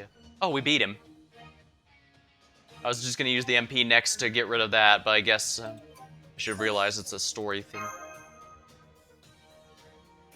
Yeah, Medea Lily is purely a healer, so she's really no threat. Only he's the threatening part, since I believe her NP, her ultimate, only heals about 4,000, 2 to 4,000, I think. I can out damage that absolutely no problem. I have absolutely no fear or concerns of that kind of healing. Now, granted, if she was healing like 10,000 or 100,000, then I might be concerned. Well, actually, even 10,000 is too low, given the kind of buffs I'm working with. Donzo, you okay? I am alright. Just be careful, Itsuna. There's no telling what sort of tricks a servant may have up their sleeves. Thank you, Caster. That aside, I assumed you're a warrior from the far-off land I know nothing about, and yet you are surprisingly weak. Or are you merely holding back as not to kill or injure me? If that's the case, you must take me for a fool. He is so strong. Even as a servant, I cannot see a way to defeat him. Despite being a flesh and blood human with a servant at his own command, he has still chosen to fight the battle almost entirely on his own. Even though heroic spirit accompanying him could easily block all manner of non-mystic physical attacks, he relies on nothing but for nothing but support. So this is how a Heian warrior fights. We have no reason to fight you, but you do not seem to feel the same. Don't be ridiculous. As masters, there's but one path to us. As per Fujiwara's decree, the city of Kyo is now the field upon which we must do battle. There is nothing more to say. Sora, he truly means to kill us, it seems. There does not seem to be anything I can say to stop him, which means there's only one option. Will not be an easy one. Alright, come. But we hope to see another day. We will simply have to run for it. Give me... Master. Grab Danzo's hand. Come on.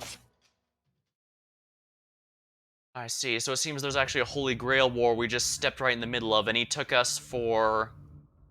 basically for a member of that war. Master, over here. Smoke may be poisonous. Hold on, I'm gonna cast a spell that will neutralize it, and then you breathe more. Don't bother. This is only an ordinary smoke screen, not a poison one. Stop, it is not safe. Did you get it, Caster? That warrior, he was clearly trying to keep the boy safe. She could not possibly do that if the gas were poisonous. From the sound of it, they've already covered a great deal of ground. We go after them? Of course, let us go. I still say that if I had to fight through, I could have defeated him, but it's probably better we didn't, because we need as many allies as we can here. If we can get him to figure out that we're not part of the... we're from outside the war in general, we should have neither time. Toki said we should be able to convince them, but he also only guaranteed himself and Raiko would listen. And unfortunately, we potentially might have run into just the one who can't. My apologies, Master, but this is an emergency. I hope you can forgive me for carrying you in my arms while we make our escape. Dang, she's carrying us in bridal carry. Ordinarily, I would do so by leaping great distances rather than running, but I'm afraid my body is not functioning on optimal levels. It's fine, Donzo. Since the servant's a caster, she would have just shot us out of the sky anyways. But your injury. Do not worry about me. A few scratches like this are not... I'm sorry. It seems my long-distance running and thousands per second reversal mechanisms were more damage than I realized. I suppose I should have expected no less from the Fane, Watanabe, no Suma. Here, Donzo, lean on me. Try and put as much distance between him and us as we can. Alright, Master. Thank you. Master, it won't be long before he catches up, and when he does... I want you to let me make amends for this horrific failure. I'll do what it takes to delay him and give you an opportunity to escape, even if it should cost you my life. So please hold on my right hand. The mechanisms may be silent now, but it contains a communication device with greater range of fidelity. You can use it. Now come on, I'm not leaving you behind. Master. Don't forget I still have all 3 of my command spells. Master. Hey, you got a moment? So, I had a little too much to drink tonight, decided to get a walk, some night air. Next thing I know, I woke up sprawled in some back alley. Heard you two whisper and later sounded real worried. Maybe not on the verge of tears. Whatever's on your mind, lady, it sounds pretty serious. You in trouble or something? Yeah, maybe you are, maybe you're not. No lie, it can be pretty dense. If you don't want to deal with that, just let me know and I'll get out of your hair, but if I ain't getting all mixed up, and you really do need help, all you gotta do is ask. One word and I'll hop in and bail you out. Whatever it is bothering you, I'll take care of it. Make sure. I'll take care of it. I sure ain't about to make injured villagers fend for themselves. How about it? You two on the run for some monsters bandits? Where's your house? Is it close by? Golden hair. Are you, perhaps, golden? Huh? What are you talking about? Golden? Nah, I ain't right. But it is golden, that's it. I like the sound of that. Something about that word sounds awesome. Golden. I love it. Oh wait, man, I didn't realize how badly injured you were. What happened to you guys? You run into Sochigumo or something? Close. Sochigumo did attack them, but it's not what inflicted those wounds. I did, just with a graze with Hagakari. Watanabe no Suna. Versus, he has already caught up with us. Huh. That's how it is, interesting. Toki, move aside, you are in my way. My business here is with that woman boy, not you. That right. And Toki. I don't know if you noticed, Brother Suna, but it's the middle of the night. I know I couldn't live with myself if I didn't make sure these two got home safe. That's just what I was about to do. Whatever business got with them can wait. Got it. Toki. He really does mean to protect us, even though we have yet to tell him a single thing about ourselves. Toki did promise that his past self would be willing to help us no matter how ridiculous our story is, so... He made this decision in an instant, without any hesitation. So this is Lord Akata Kintoki of Ashigara, one of Raiko's 4 heavenly kings. Stand down, Kintoki. I'd rather avoid anything that might cause Lady Raiko grief. Big talk, even for the head of the 4 heavenly kings. Toki. You know, I got nothing but respect for you, Brother Suna. That doesn't mean anything you say goes. Now, why don't you fill me in, because I don't get it. Granted, since the game came down from Mount Ashigara, there's been a whole lot of things that are as clear as mud for me. But no matter how hard I try, I can't understand why the undisputed strongest Heian warrior be going after women and children. I shouldn't even have to be telling you this, Brother Suna. We're supposed to keep women and children safe, not cut off their heads. I see, you do make a good point. However, neither of them is young enough I would call them children.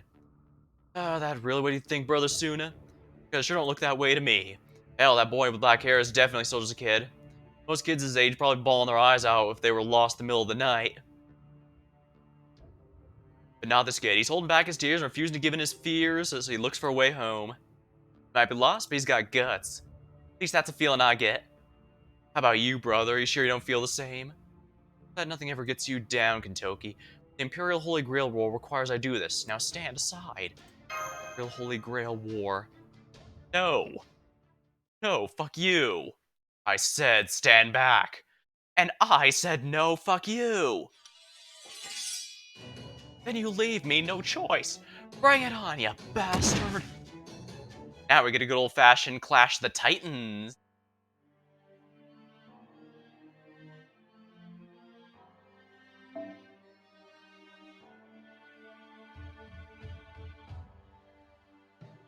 I'm gonna change the lineup a bit here.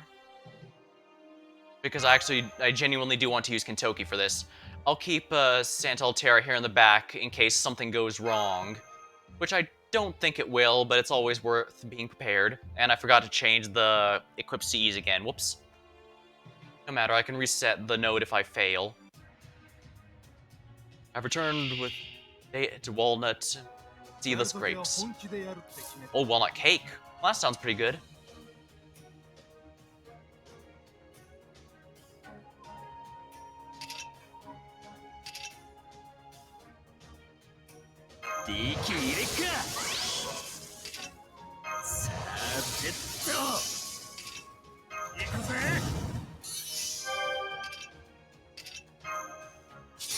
One turn anyway. Let's go. I do like this new outfit for Kintoki. The golden spark. Blow away. Lethal golden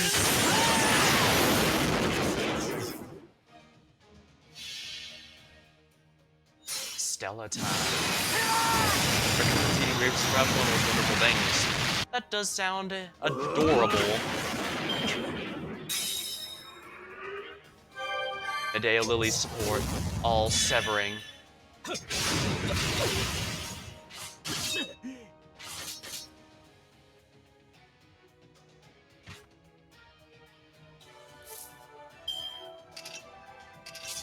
力入れっか。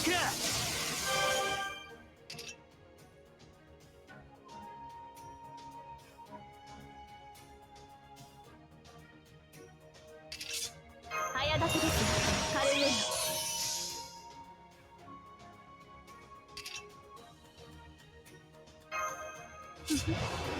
こういうこともできる。古きルール。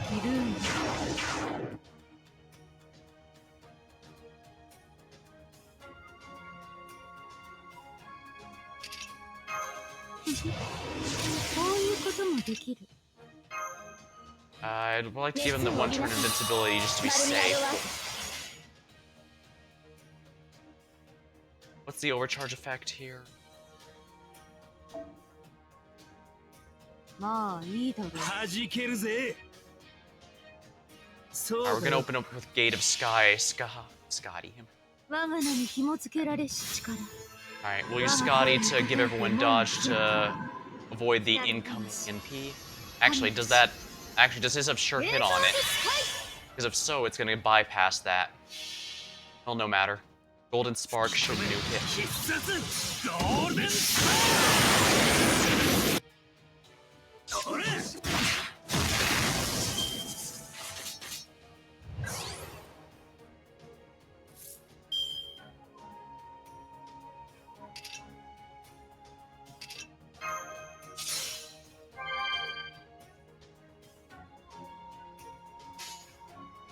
承知。圧倒し下がっているように。おららら。足を狙います。こちらです。 Alright, here comes his ultimate. Let's see if we can survive it. I think it has sure hit, so I'm pretty sure someone's about to die. 我は鬼を殺害する剣である。行くぞ。大山菩提鬼殺。 Okay, he didn't have sure hit, so yeah, no one's dying from this.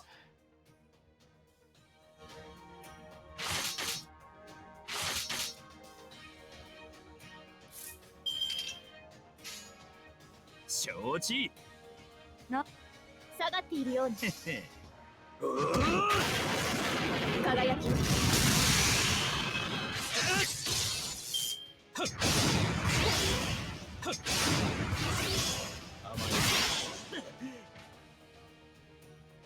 Unfortunate, but I knew this was a possibility.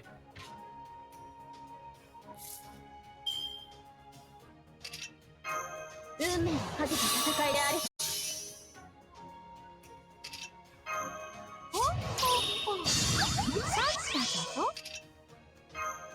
You're gonna want to do this then, because we want to nuke him immediately.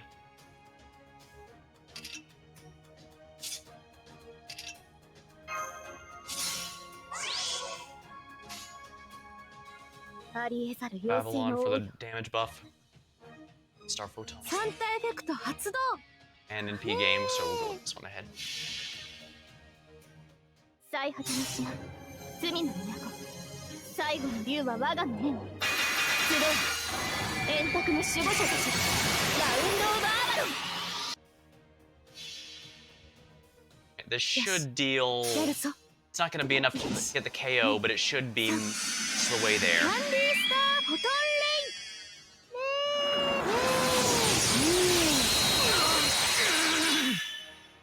レイ。行くぞ。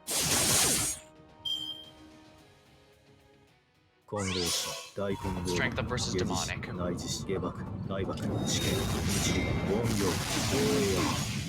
Yeah, you can't go past anti-enforcement to defense.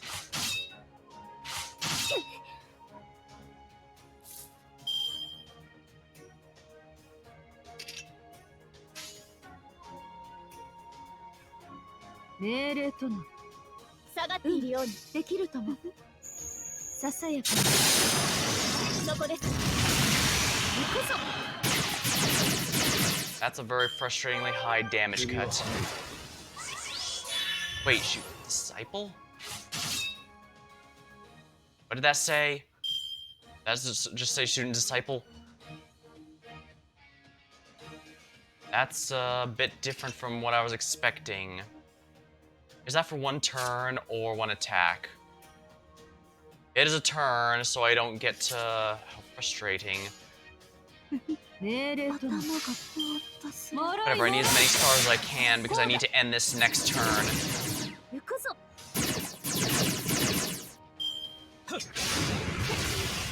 Oh, of course he gets damage cut.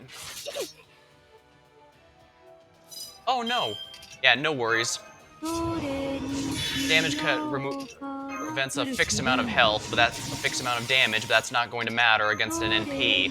It's too strong, especially a single target one.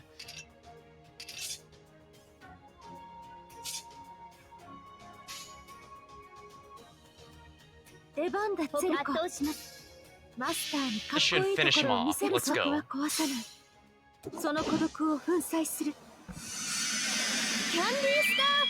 Alright, use your...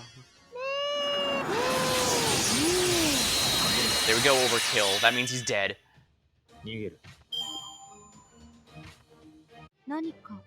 Yeah, just have to beat him to complete it. Don't have to go through all 100 of those skeleton warriors.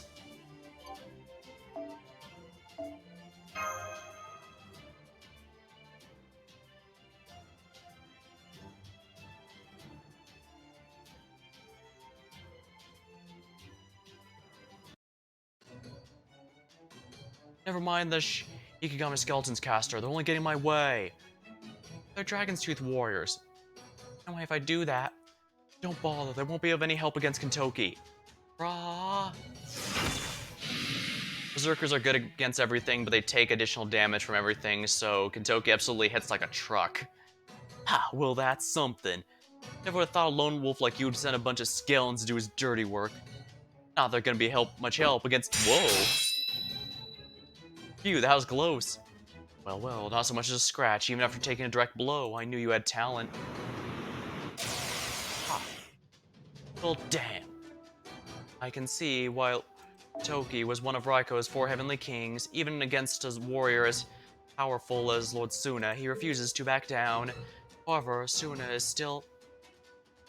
What is to spar with you, Kentoki? I am not about to spend all night to needlessly fighting one of my fellow heavenly kings, especially since you're not a master yourself. Ah! Ah! Since there are 2 casters present here, I only need to brack 1 head as proof. The sights are not set on Lord Kentoki, and they're not set on me either.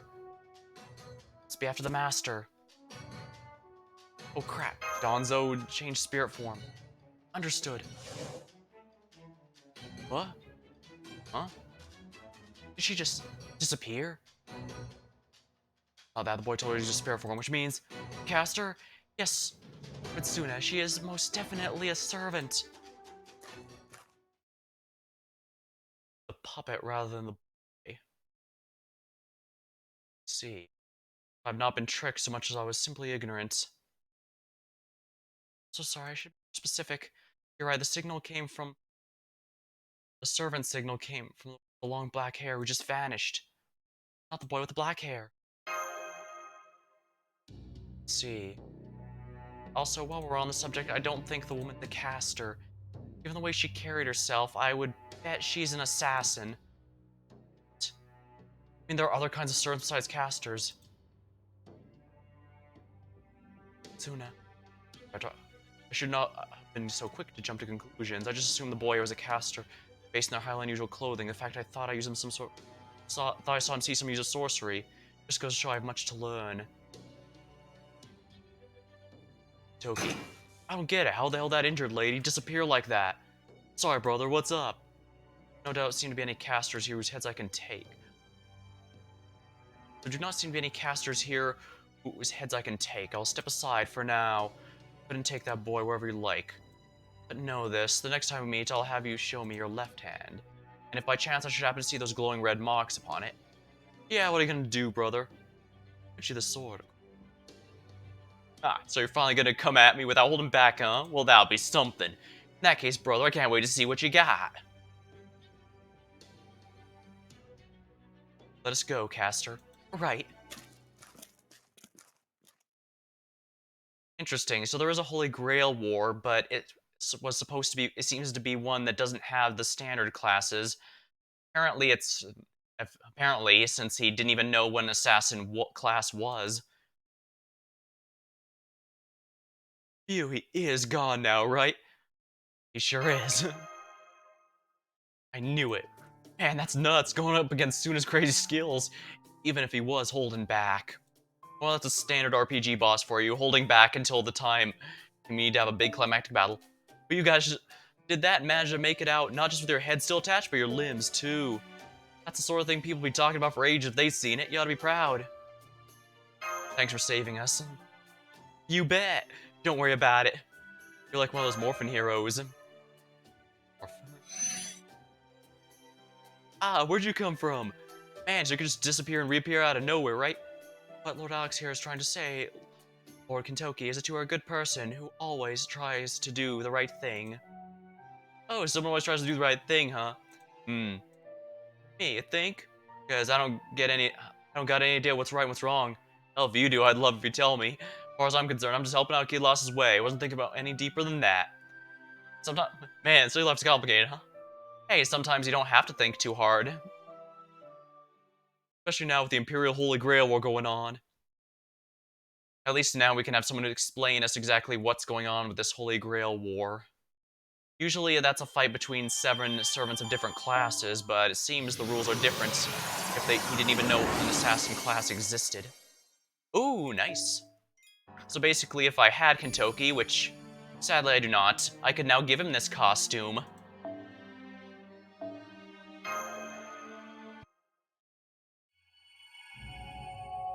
The Imperial Holy Grail War.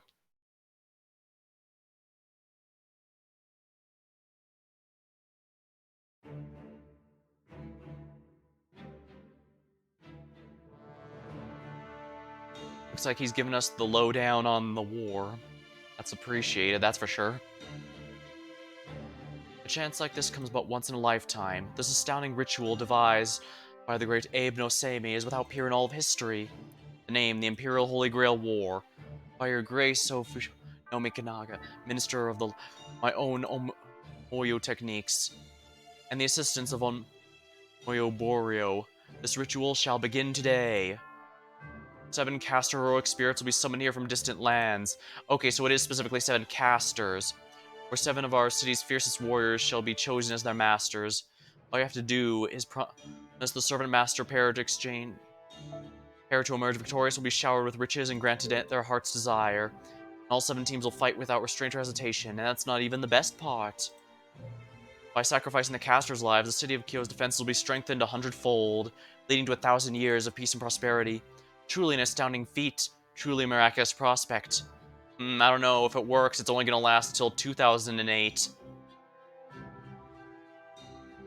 It is all right here in Lord Seimei's letter. As I said before, Minister, the chance like this comes but once in a lifetime. I see. And you say that the only lives that will be sacrificed will be these casters from foreign lands. Indeed. The idea of sacrificing the lives of the capital's guardians for a mere ritual will be the height of folly. But if only the lives of distant foreigners are at stake, that matters of no concern at all. In that case, the Imperial Holy Grail War must begin at once. Consider this the word of the Emperor himself. Ahaha, Mayan Kyo will be known for generations as the 1,000-year capital. Sure, they'll only last 1,000 years, but hey, 2008 will be future me's problem. And that just happened a few days ago. It said that Fujiwara no Michinaga appeared to be in cruelly high spirits. Well, that did certainly seem like an evil laugh. The Grail War. Yeah, that's what I heard. Wait, you know what a Holy Grail War is? Guess I should have known. What do you mean? I am afraid I do not understand either, but at least Kentoki seems convinced. Whoa, so your wounds are all closed up already? That's amazing. I simply use my self-repair function. Of course, Master's healing spells were a great help as well. Still not on 100% though, are ya? Try to take it easy, you hear? Right, thank you. Now where was I? Oh yeah, the Imperial Holy Grail War. It's been about 7 or so days since the palace started this ritual thing in secret. And so far, 2 of the 7 heroic spirits summoned here have been killed. I wonder who they were.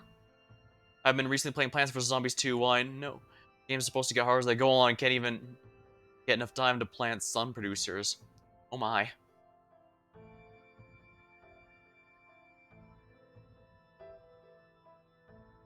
still kind of deciding what I want to do next now that the main game of Soul Hackers 2 is done. Of course, I'm going to be doing the Heian chapter here as well. Dark Knights gets a good story chapter, I might do that one as well, but in general, I might do whatever. Oh, but next time I stream, it will be the joint stream with my buddy Damien, since we still have our Saturday ones coming up. Might have to look into more. Doing some classics might be nice, but there is a lot of new stuff that came out that I'd like to check out as well. Be tough, but at least I do have the freedom to choose what I feel likes. Not only that, their masters were the other two members of the Four Heavenly Kings. I mean, Gatekeeper Usui Tsurumasu and Inspector Abe no Suetake. Damn, you really know your stuff. Yep, it was Brother Ushi and Brother Abe. Anyway, not only did they lose their heroic spirits, they got pretty banged up themselves. Doc said they'll be fine, but they'll need some Arima hot spring therapy for a while. Anyway, the master who managed to kill those heroic spirits was indeed Brother Suna. So Watanabe no Suna. Damien's a good name. Never met a bad person named Damien. I got no complaints about the Damien I know, at the very least. That's right. Suna's about as strong as they come. Even our boss, Lady Raiko, current leader of the Genji, said he was the single most powerful warrior in the world. Of course, that hasn't stopped him from claiming the only opponents he's comfortable with are monsters stuff. Most powerful in the human world, then. Things might be a little different when you start including non-humans, but even so, there's a reason Raiko said that. I mean, you saw him for yourselves, right? Yes. He is incredibly strong, yes. The way things are going now, Suna's clear favorite to win the whole Imperial Grail War. Master. Yeah, this Holy Grail War has to be Limbo's trap. I agree. After all, while it could be that this Imperial Holy Grail War is simply a variant of the traditional Holy Grail War, it is odd there is no mention of the Holy Grail in its very name. That is far too big of an error to be merely an oversight. Yeah, while it did to some degree mention that there would be money and a wish upon great desire, a wish of sorts, usually the reward of a Holy Grail as well, the Grail War as well, the titular Holy Grail. Which, despite the name, is not the real Holy Grail, it's just a very powerful tool that's strong enough to grant wishes. So, the much more likely explanation is that this is Limbo's trick. Limbo, what's that? Oh yes, allow me to explain. Caster of Limbo, also known as the alter ego of Limbo, is an irredeemably evil monk that... Ah, now I gotcha. You two are trying to nail this creep to the wall, right? That is right. Preferably in the literal sense, but we will take figurative as well. We suspect Limbo's true name is Ashia Doman, the Onmyoji. You don't say. The detail of Doman's death have never been clear in human history, so it's entirely possible he could still be alive here in 1008, the 50th year of Kanko. We do not yet know the connection, if any, Limbo may have to the living, breathing Doman. This Grail War itself would be almost certainly his work, no? But what's the whole thing Abe no Sami's idea? Oh yeah, that's right, Lord Sami's the guy who came up with this Holy Grail War thing. But there is room for doubt in that. Is there now? In our circles, it's generally believed that Lord Sami passed away in the 2nd year of Kanko, but is that so? Yeah, Lord Sami might look young, but he's pretty old. There's been rumors a long time he's actually a second or even third person to bear the name, so it wouldn't surprise me at all if that got passed down to future generations too. But anyway, I think it was about a month ago when Lord Sami disappeared to who knows where. Or so many graves. Ooh, the Dark Age missions. Medieval peasant looking at a graveyard. We all learned about this Imperial Holy Grail War from a letter he sent. That does sound very suspicious, right? Boss would tell the minister that we shouldn't be so quick to trust something we know absolutely nothing about. That rat bastard, I mean his Imperial Magistrate, just laughed and said a few foreign casters' lives were a small price to pay for 1,000 years of peace. That ain't all. The guy's basically running the show. Whole Onmyo Bureau in Lord Sami's absence is Lord Omen. That is... crazy suspicious? Yeah, I think so too. Or that's because of what you told me about the Limbo guy, but it's also because, well, Lord Doman's always been something of a schemer. Yeah, his, exploits are so well known, he's even showed up in some SMT games as one of the demons there. Actually, a Doman, I mean. So I guess you could say the same about the Minister himself and Lord Sami as well. I see. Crap, we found ourselves in the middle of Japanese Game of Thrones. That's not going to end well for anyone involved. Lots of schemers here, it seems. Well, anyway, well, actually, as far as I know, the city's a hotbed of all the worst kind of stuff. Conspiracies, assassinations, curses, you name it. Sure, we ain't never had anything outright crazy as an Imperial Holy Grail War before, but I've heard stories about plenty of other kinds of spells, good and bad alike. Good people, evil people, well, they all die by the cartload here. Just takes a few steps off the main roads and you're guaranteed to run into monsters. Or Oni, or Tsuchigumo. Then there's all manners of no rebels out in Azuma province don't give a flying fig about Kyo's authority. So yeah, let's just say that us Heian warriors have our work cut out for us. Trust me, the city's way scarier than anything I saw on the mountain when I grew up.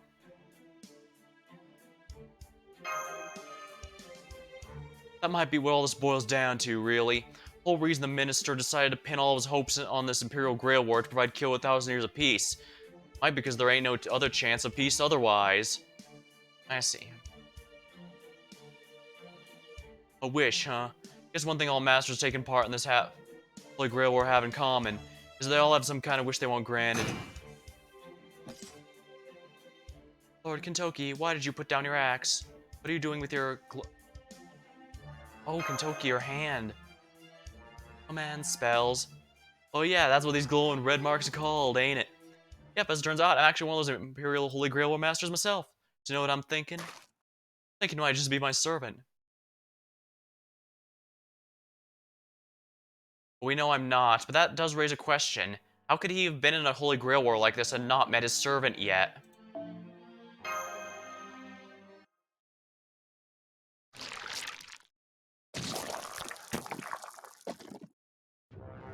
Ah, how pleasant. How very pleasant indeed to have one's plans go so swimmingly. A ritual could not possibly exist in any... It could not possibly exist in any hypothetical version of human history. The impossible Imperial Holy Grail War. Indeed, this represents the culmination of all the independent research I conducted as a disciple of the foreign god. I'm pretty sure this is, Limbo, yeah. So I do hope you'll enjoy this pseudo-parallel world I've created, including all the many personal touches I've added to better suit my tastes. My dear Chaldeans, when all this is said and done, the last laugh shall be mine, so please do enjoy what I store for you right to the very end.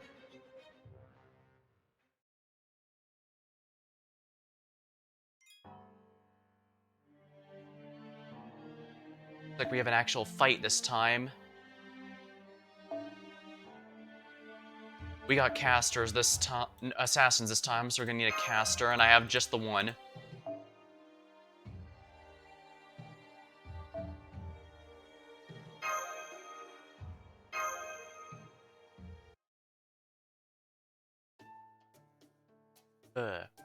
I gotcha. Guess I had it all wrong then. I'm sorry I'm not heroic spirit. Don't be, there's nothing to apologize for. So you're not a servant after all, huh? Instead, the servant's this lady, and she's more of a scout than a spellcaster. I don't get it. You're not, oh. Yeah, he doesn't, as far as they're aware, there's only caster. After all, it was news to even Suna that there were servants that could be servant classes other than casters, so of course Kentoki doesn't realize there's 7 main ones. There's a lot more than that now, but we're just going to keep it to the 7 relevant ones for a Grail War. I suppose I just assumed you understood the situation based on what Lord Suna had said earlier. Oh. So that's why Suna let you guys go. I thought that was weird for him to just give up on a target like that. Now I gotcha, it's because you weren't the quarry he was looking for in the first place. Well, that explains a lot. Hang on, if you don't have anything to do with the Imperial Holy Grail War, what in the world are you here for? Alright, puning theoretical phenomenon, Lostbelt's ray shifting, so basically you guys are from way in the future, like tomorrow's tomorrow. Well, a long ways past, really. Man, this stuff's hard to wrap your head around. That's okay, I believe you. As far as I can tell, you guys ain't the lion type. Besides, looks like I was still right about something. You are lost, ain't ya? That is absolutely true, yes.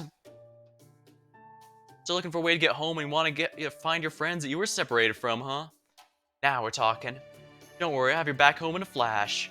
Well, I guess it might not be that easy, but the point is, don't worry. Whatever it takes to get back on this Chaldea place, we'll figure it out. I'll get you home safe and sound, you have my word. Of course, that goes for you too, servant lady. Thank you for your help. I am deeply grateful for your kindness. Don't worry about it, everyone needs help sometimes, right? Besides, it's not like I got anywhere to go either. What do you mean? You are on one of Raiko's 4 heavenly kings, are you not? During this time period, Minamoto no Raiko and the minister and Michinaga had the task of keeping the city of Kyo safe. As one of our most prized retainers, surely you must have a house or two to call your own. Or perhaps she has even put you in her own house. Well, how can I put this? It's complicated. Yeah, I am part of the Genji clan and one of the 4 heavenly kings, but I've got reasons for wanting to keep my distance from Raiko right now. Basically, I guess you could say I kind of ran away. Well, nothing we can do in that case. I'm glad you understand. Sorry about that. Wish I had a place you could stay. The only places that put you up on my say-so are the ones with ties to the Genji clan, which means Brother Suno could also show there at any time, and that ain't gonna work. I've been trying to stay out of his way for the past few days, and now he said he's gonna look at hand next time he sees me. Well, oh, I'm sorry, that's all my fault then. Hey now, what are you apologizing for? You're in a bind and I helped you. Nothing else to it. Now you're getting wise, Kentoki's the kind of bro you want to have a beer with. He's easily the best friend you could possibly have.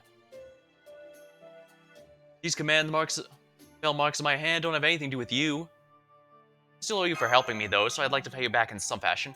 That's what it is, huh? Alright then, you officially owe me a favor. You know, I'm okay with that kind of hard-headedness. I find it endearing. Good thing too, since I'm pretty hard-headed myself. Yeah, I guess I can't deny I can be that way. An ox-drawn carriage at this hour. Must be some court noble on the way back home for the poetry reading or something. Come here, too, so you don't get in their way. Right. The ox cart just stopped right in front of us. What is... Well, no, it's just a surprise. Do tell, what a tall, handsome man, young boy in strange clothing, and beautiful black-haired woman doing in the dead of night? You're perhaps looking for a place to stay? Thank you for concern, Ms. Noble, but you don't have to worry about us. We're part of the Genji clan. Keeping Kyo safe is our duty. See, the Genji clan, is it? So formal. Little Kaidamaru, come on, get that stick out of your ass. Come on, let your hair down. And it's not like we don't already know each other. Oh, that's Sei Shogun. What's going on? If you need help, Kyoko, might just be able to provide it. Whoa, Kyoko, it's you. Long time no see, Blondie. So what are you doing out here in the time of night anyways? Looking for someone to help keep your bed warm or something? Guess it's been a while, hasn't it? What was that about my bed? It's more of your mainland Is that more of your mainland poetry? I don't get it. Ah, don't worry about it. I was just saying the first thing came to mind. Are you... Hey, now cut that out. Hasn't anyone ever told you it's rude to stare? That's, Seish Unagon, right? Koki says much. Yeah, yes, it is. Sei made a name for herself as a poet during the Heian period. It said she served the wife of Emperor Ichijo, Empress Fujiwara no Teishi. Man, that takes me back. I haven't heard those names in a long time. Wait, hang on. Have we met before? Maybe back when I was still in the palace? No, that can't be it. You'd have still been a little kid back then. Right, I wonder how old she actually is then. Whoa there, there's 2 things you should never discuss. Her age and her name. Put a lot of work and make herself look young, you see? Her real age? Ha ha ha! Say! Ow! Lord Kentoki, could you please tell us how you know this lady? Came to know this lady. Yeah, how you came to know this lady. Well, let's see. I can't exactly say which families she's from, but Kyoko here is a genuine noble. I know you two might not have any business with the palace right now, but if you're gonna be staying in the city, wouldn't hurt take this chance to introduce yourselves. As for me, back when I was a kid who just couldn't get used to life in the big city, let's just say she helped me out of a few jams. Yep, that about sums it up. I know it might not look like it, but I actually love helping people out. I see.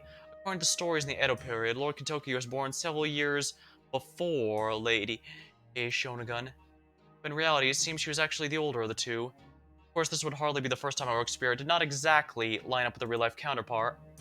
In any case, I guess I am a puppet, so... Anyway, what is going on tonight? Does it have anything to do with Lord Michinaga's latest scheme? As if that had narrowed it down, considering how many he's always got going on. Nah, I just ran away from home, and I'm still running. I see. Did something happen back at the main Genji house?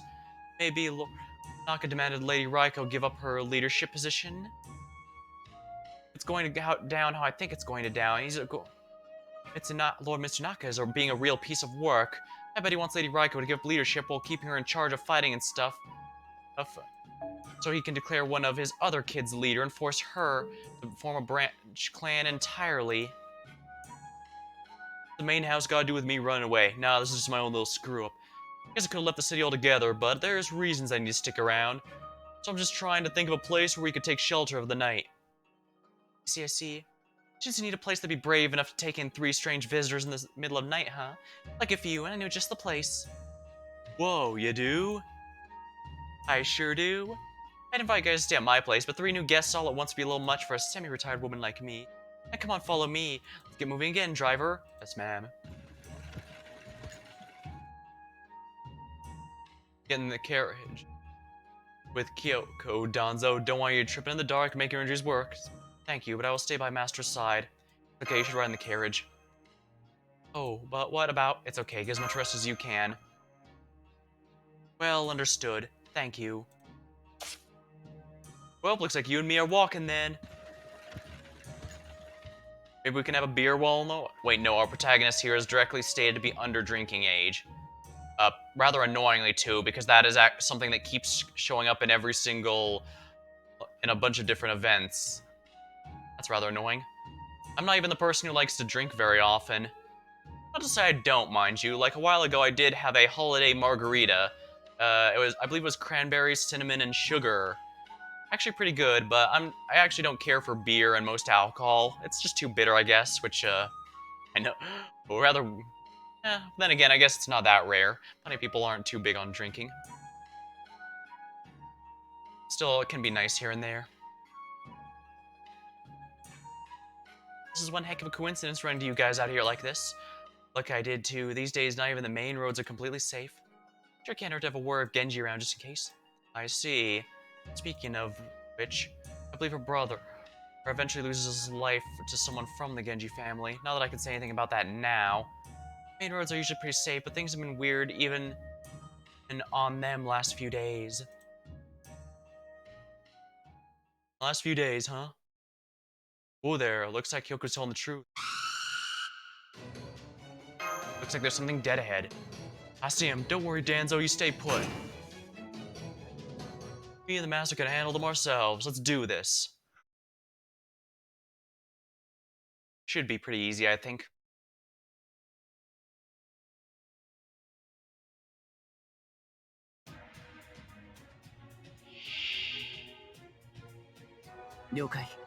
And this should be pretty easy, I think.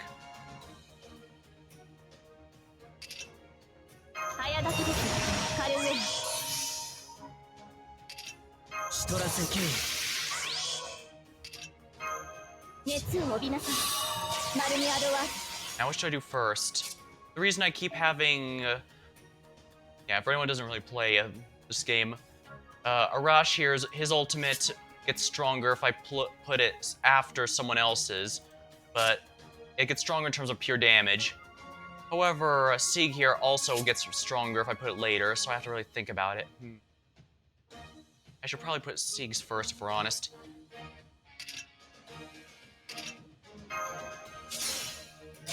I'll put Sieg's first so they're debuffed, then Arash here. And that should be good. And bring out the power of Fafnir.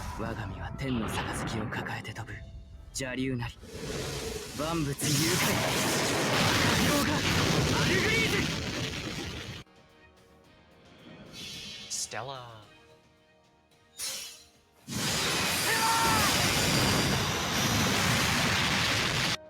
Still alive. Darn.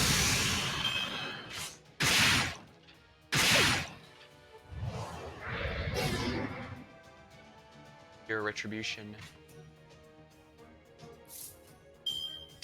どれにしようかな。こ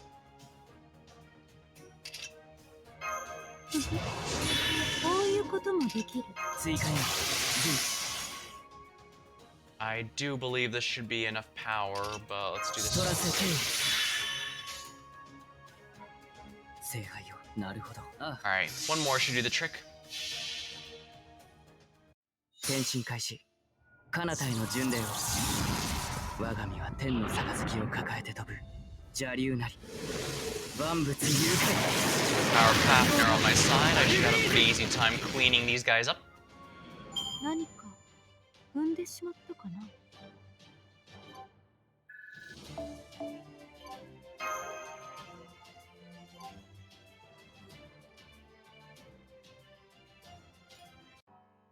And there we are. Another fight, huh? Yeah, it looks like more sabers and assassins, so this team should work, except I need to actually have this something good.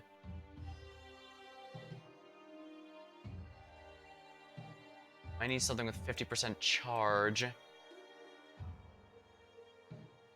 just go with something cheap. Dragon's Meridian should be fine for that.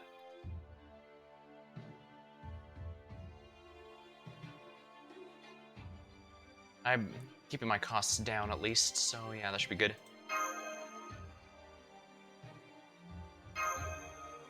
Plus, if I do that, I can now use Castoria's own NP, which of course grants the party more attack, which should make it easier to cleave through these enemies 好み cleanly. でどれだけ戦えるかは不明だが、考えても仕方ない。ああ、日の糸聖なる主よ。下がっているように。そこだ。 I think this should be sufficient damage to clear these guys out. Let's see. Nope, not even close. A little annoying.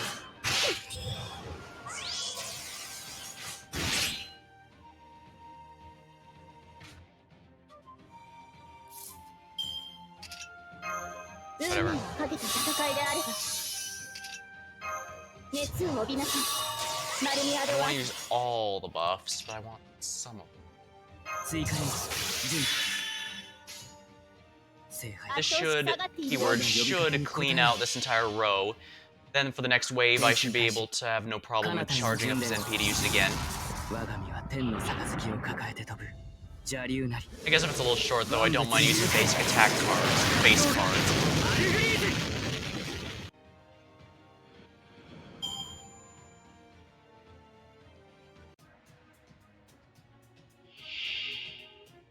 Dama. Some more yokai names. Interesting. 古きルール。運命をかけた戦いであれば。シトラセケイ。追加に準備。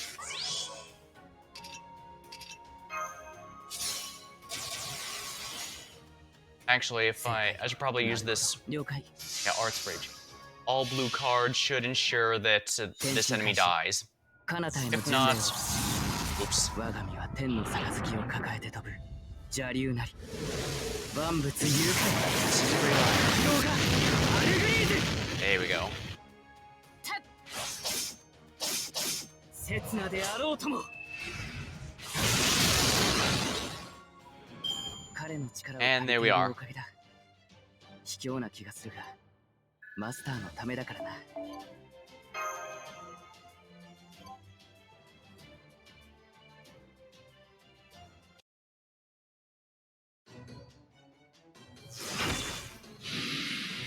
Well, that was easy. There, that's the last of them. Nice job. Thanks, you too. Anyone hurt? No? Great. These kinds of battles don't bother me at all, but is there something else that's bothering you? Well, it's just... I guess I'm just a little unsure about what to do, you know?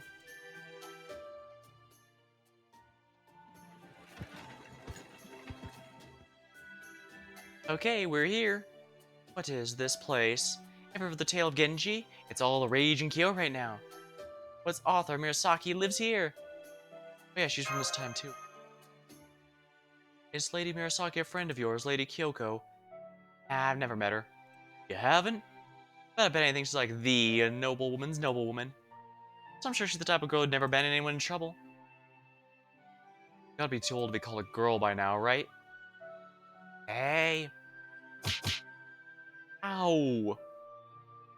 And point is, we've arrived at Murasaki's house. She's lady in waiting for Empress Shushi. So when she's not writing stories, she works at the palace. I don't know if I'd feel right asking for someone we'd never met before to put us up for the night. Well, in that case, just tell her that Kusano Oyori sends her regards. For sure? No, I'm positive she'll know what that means. Alright, my house is over here, so this is where we part. I'll see you guys another time. Bye, Kyo. Thanks for the help.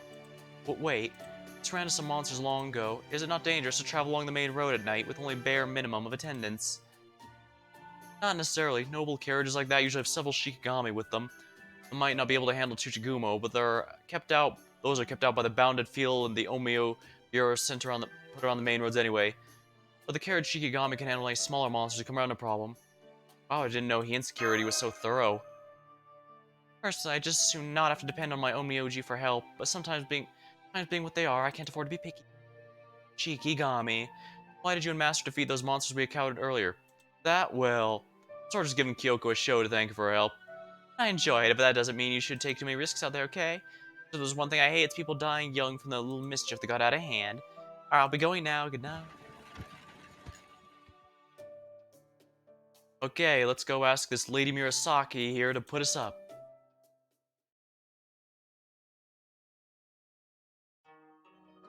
I'm sorry.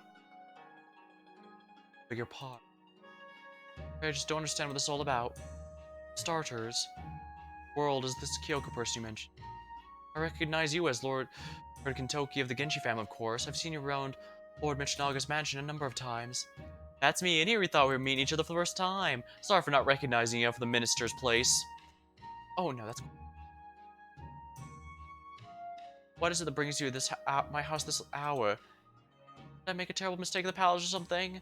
In retrospect, we probably should have expected she'd respond like that. Whoops. I do agree.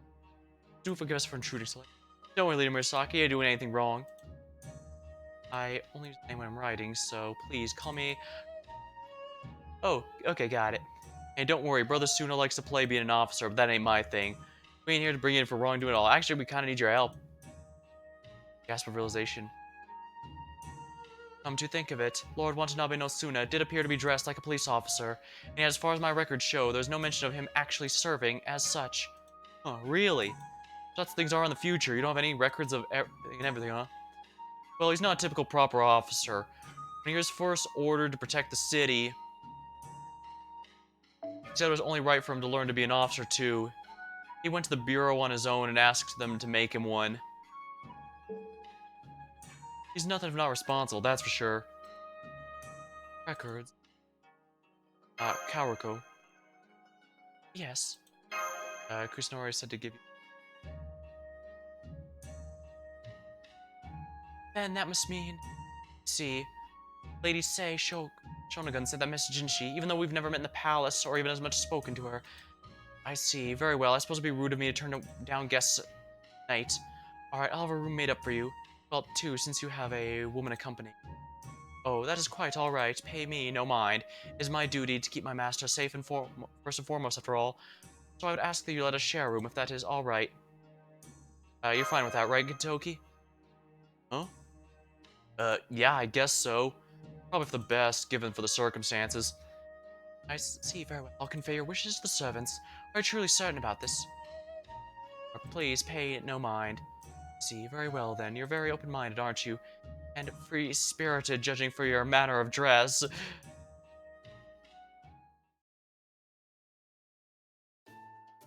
Phew, good to finally take a load off. I'll have to make this up to Kyoko somehow, and Lady Karuko, of course. Just, you've been fighting a great deal from the moment we race shifted here, so please get some rest. I will focus on doing the same. You'd better. I don't want you pushing yourself anymore until you've recovered. You are too kind, Master. assured I'll be back to peak condition by tomorrow morning. And most importantly, I can finally begin following our original itinerary. Whoa, servants even laid out the shitone for us. That's real considerate of them. That is a kind of mat used for sleeping, correct? They give us hot water too. That's a real nice change of pace after several days camping out.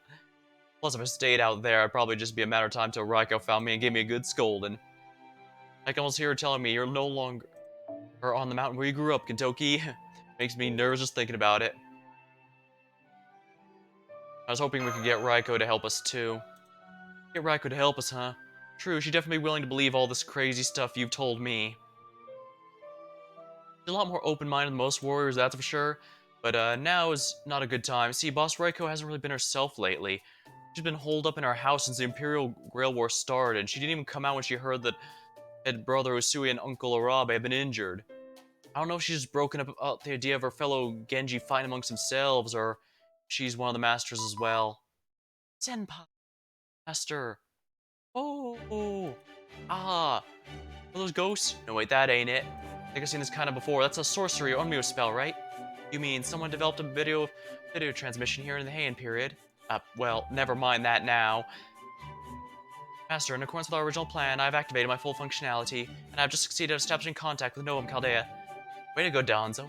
She did say that as soon as we meet up, we can get a view of the bounded field, she'd be able to use it, and we did in fact do that since it was by the road. You are too kind, Master. Novum. Must be a place way off beyond tomorrow. Man, this is really something. Good, the video connection is holding steadily too. I can see you, Danzo, and oh, it's Kentoki of Inkyo. Thank goodness you're both okay, and I see you managed to secure help from one of the locals.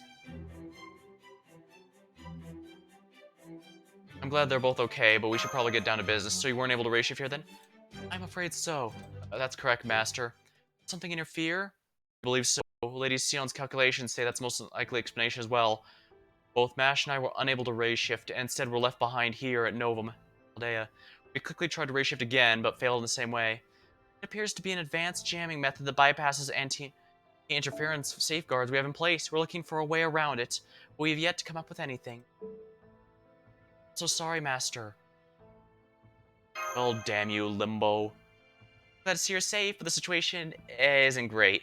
I see you and Danzo were the only two to raise shift successfully. Is that...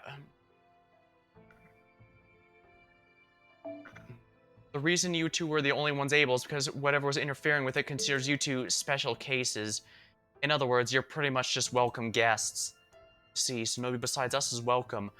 Be the one inviting us. I'm sorry, that was foolish of me. It says Limbo. Yeah, this has Limbo written all over it. Yes, I agree. That is most certainly the case. Sorry to burst in, but there's a lot of things I'm not getting here, and I want to make one thing I want to make sure of. The companions, you guys came here back at this Chaldea place, right? That does seem to be the case, yes, based on what we've confirmed here. Ah, that's great news. That means we don't have to run on search in Kyo for them, right? Ah, he is correct there. The fact we now have confirmation that they never made it means it's not worth having to search out for them. Yes, that is true. I feel as though we may be saying the same thing in different ways, but we may have achieved one of our goals, though without acting. Actually, make that too, since we also found a local willing to help us. And that just leaves investigating and repairing this singularity. That is correct. That puts us in a much better spot now that we were right in after our race shift. Indeed, it does. Now we can finally begin our operation in earnest. Although, I do get why Limbo would allow the player character through, because it's specifically us he wants to mess with. But why Danzo over of the others? I guess I can see him refusing Mash, since her ability to use the Black Bullet is a potential danger to him. I mean, it's unlikely he knows all the details, but simply the fact that it actually killed the Olympus gods in the last story chapter means he knows he can't afford to not take it seriously. That is, he has to be very careful with it. But Kotaro isn't. But why Kotaro? There you go, that's a spirit. Knock the floor. Choking from back slapped. Knock the floor when you're back slapped. Are you okay, senpai? Kitoki, they could pull your slaps a little more next time. Oh, whoa, sorry. Sure, sorry about that. Hey, tiny pretty one, what's your deal? You're not just an ordinary kid, or I'm sensing some pretty power from you. An Omyoji sage, some kind of Tengu? Not that I know if they even have those in your time. Was the tiny part really necessary? Well, I can roll with it. I can't deny I look pretty young in this form. Anyways, I'm Leonardo da Vinci, friend of Alex's parallel genius. Damn, you're an honest goodness prodigy, huh? That's impressive. I'm Kentoki, Genji warrior. Nice to meet you. I'm Sherlock Holmes. It is a pleasure, Kentoki. Looks like we got yet another new guy here. There's something about this one reminds me of Lord Sami. Chaldea must be a hellish place.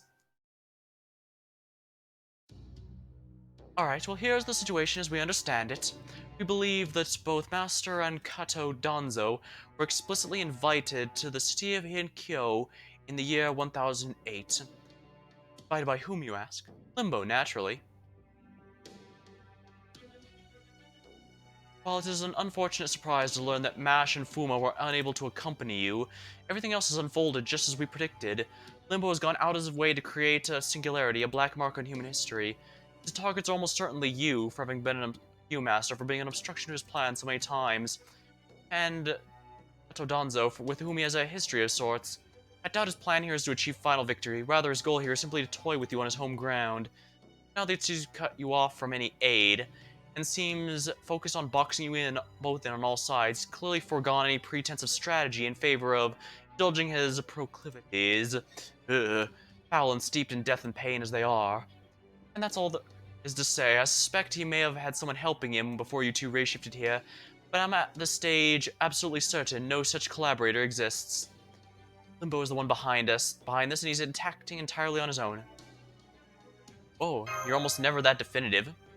Ha ha ha ha. I mean, it doesn't get more obvious than the bad guy outright signing their work.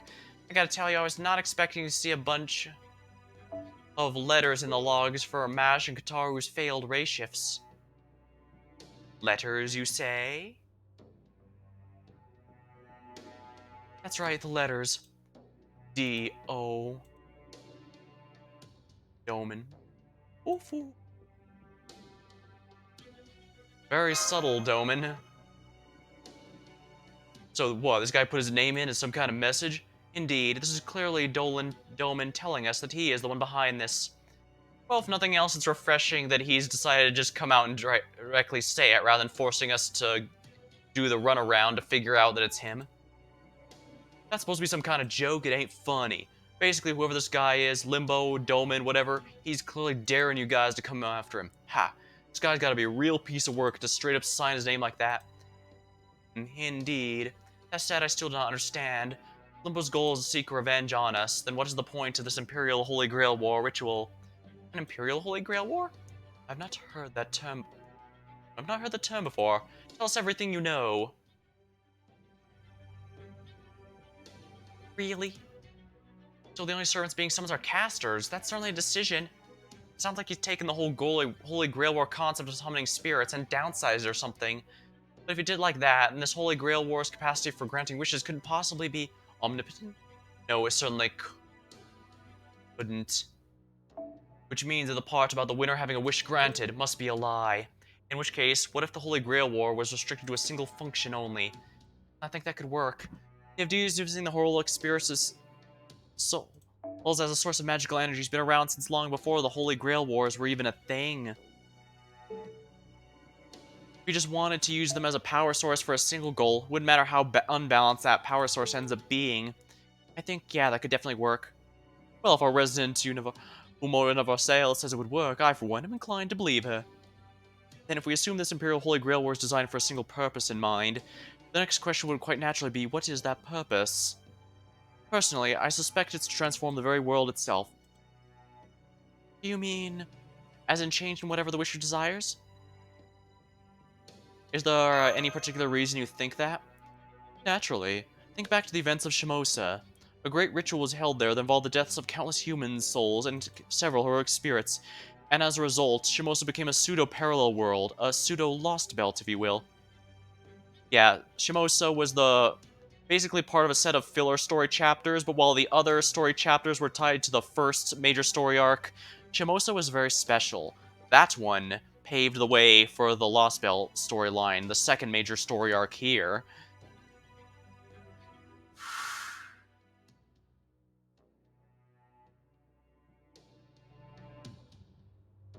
That's true. According to our records, Shimosa's Orlando Castle was functionally equivalent to a Lostbelt's Tree of Emptiness.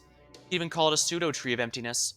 So maybe Limbo's plan is to use the Holy Grail War as a means to create something similar, so he can make Kyo into a Lostbelt? But why would he do that? Perhaps he wishes to have the foreign god manifest in the Heian period. Could that be? But the foreign god's already manifested, isn't that a bit redundant? Precisely. Now that the foreign god has manifested in Olympus, they should have no further need for a vessel. Unless perhaps a spare?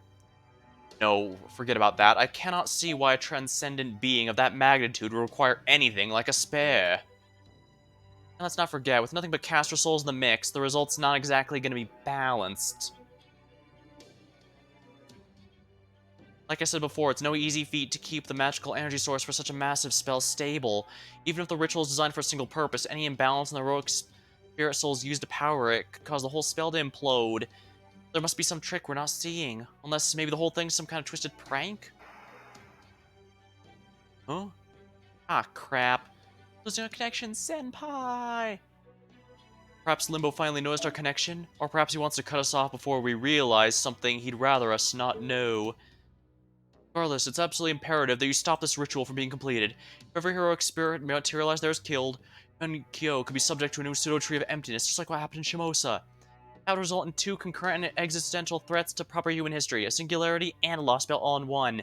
That's just a possibility, not a certainty, but either way, watch your back out there.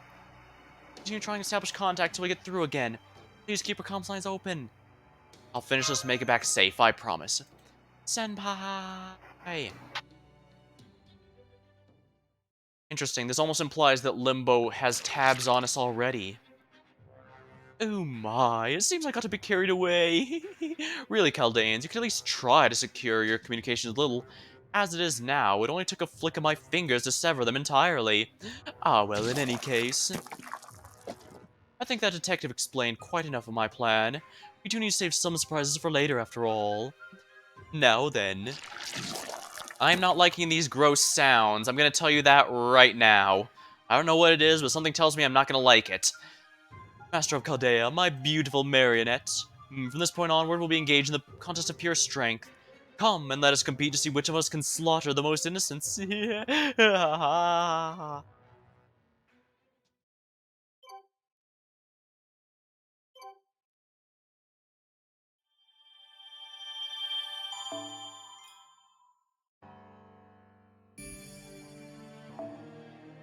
Before we continue, I'm gonna hydrate real quick. Let me grab a sip from my drink here.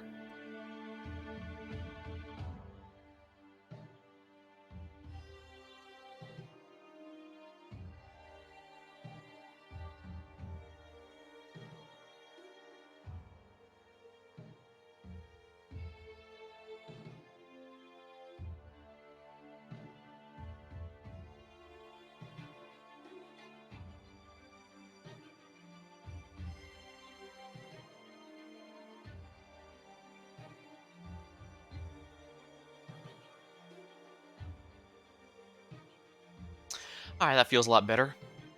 VNs and VN-like stories like this really dry out my throat.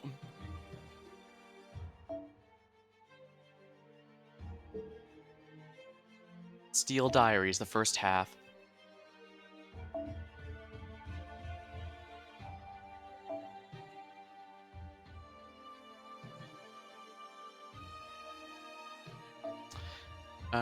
Yeah, let's go with our... A single target might not be a bad option.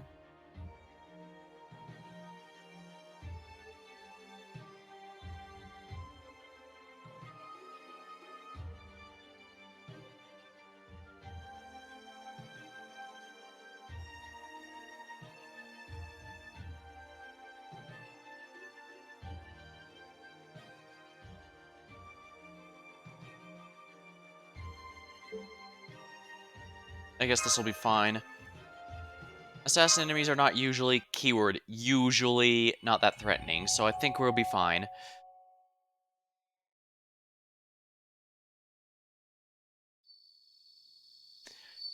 The moon.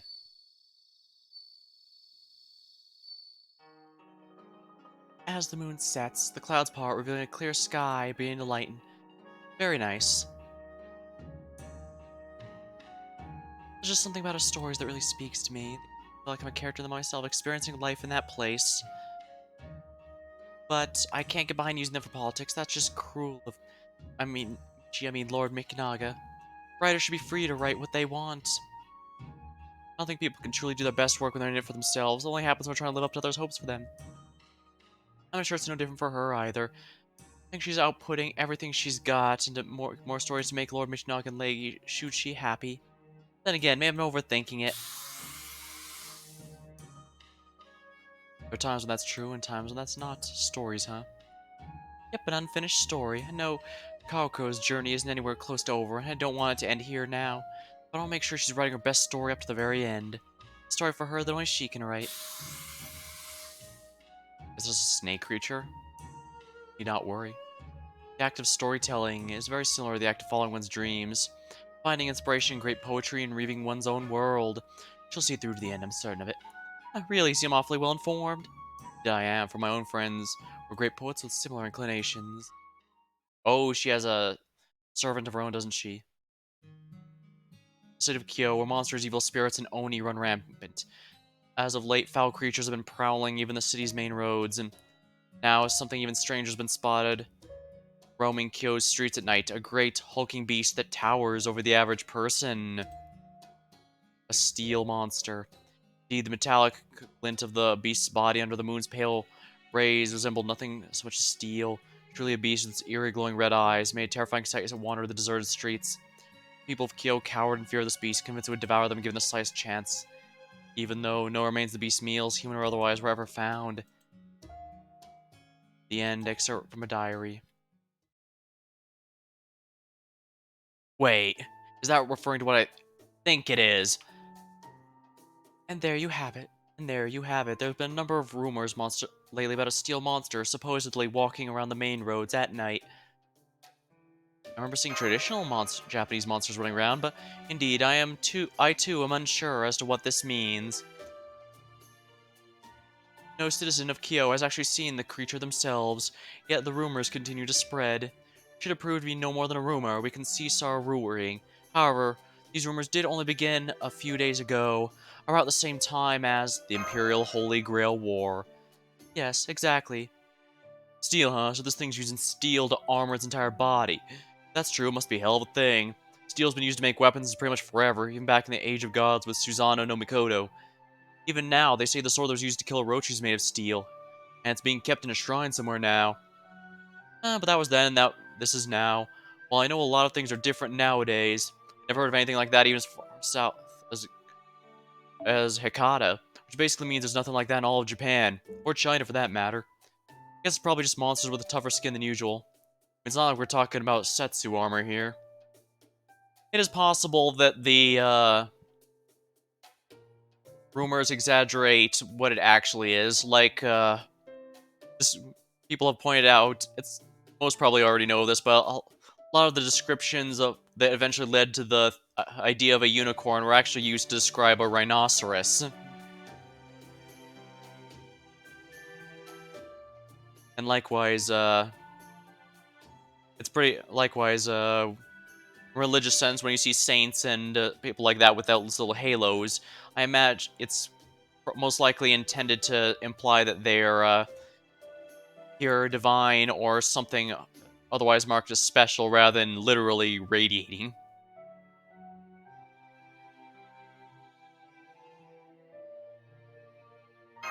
Eyes shining. Oh, golden huge bear? What's that? Oh, it's just something weird when I was talking to myself? Sorry about that, didn't realize you were listening. Just running my mouth figuring you wouldn't know what I'm talking about. Anyway, just forget you heard that. That was one of Genji's most secret secrets. I'll get in a heap of trouble to find out, let an outsider know about it. Please forget I said anything. Don't worry, I didn't hear anything. And you didn't either, right, Donzo? Right, I neither heard nor recorded anything. We heard you say armor of steel could not possibly exist and nothing more. Indeed, even several hundred years from now, but in the age of war and when I myself lived, steel armor was an extremely rare sight. I've never heard of such a thing being made in Japan. The only sets that existed were imported from foreign lands. Oh, like China? No, like the countries in the South Sea. South Sea? Oh. So there's actually countries out there. I suppose that is technically what my phrasing suggests, but that's not generally what is meant, no. I was talking about foreign lands from much further away. Western lands, to be exact. I probably wouldn't help say they're on the other side of the globe, huh? Nope, I don't get it. Wherever these places are, I guess not even Hakata trades with them. Yeah, I think she's referring to European steel armor. Anyway, make sure you chew your rice thoroughly. You ain't touched your food in a while now. That ain't a way to show any appreciation to Kawako's servants for going out of the way to make rice for breakfast. Go on, eat up, and make sure you savor every bite. I have read that rice was actually, despite rice being made commonly, it was actually only eaten during very special events. As far as ancient Japan goes, I mean. And obviously this could be wrong. By all means, correct me if so. Munch, munch, nom, nom. That's more like it. Alright, I got something to tell you. Just keep eating while I talk, alright? I want to talk about what we're going to do about the Imperial Holy Grail War. To be honest, I don't know what I should do. I got the mark, but I never got a heroic spirit of my own. I had a few long days of waiting. I thought you might be my servant, but you said you're not. Instead, you're a master who's got nothing to do with this Grail War. And putting all that aside, after hearing everything your friends at Chaldea had to say, I can't help but think this Imperial Holy Grail War doesn't pass the smell test.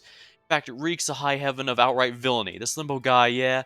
I always thought his rituals sounded pretty weird, but now I know this evil bastard's crazy scheme. A lot of this makes sense. Your friend said to stop the ritual, right?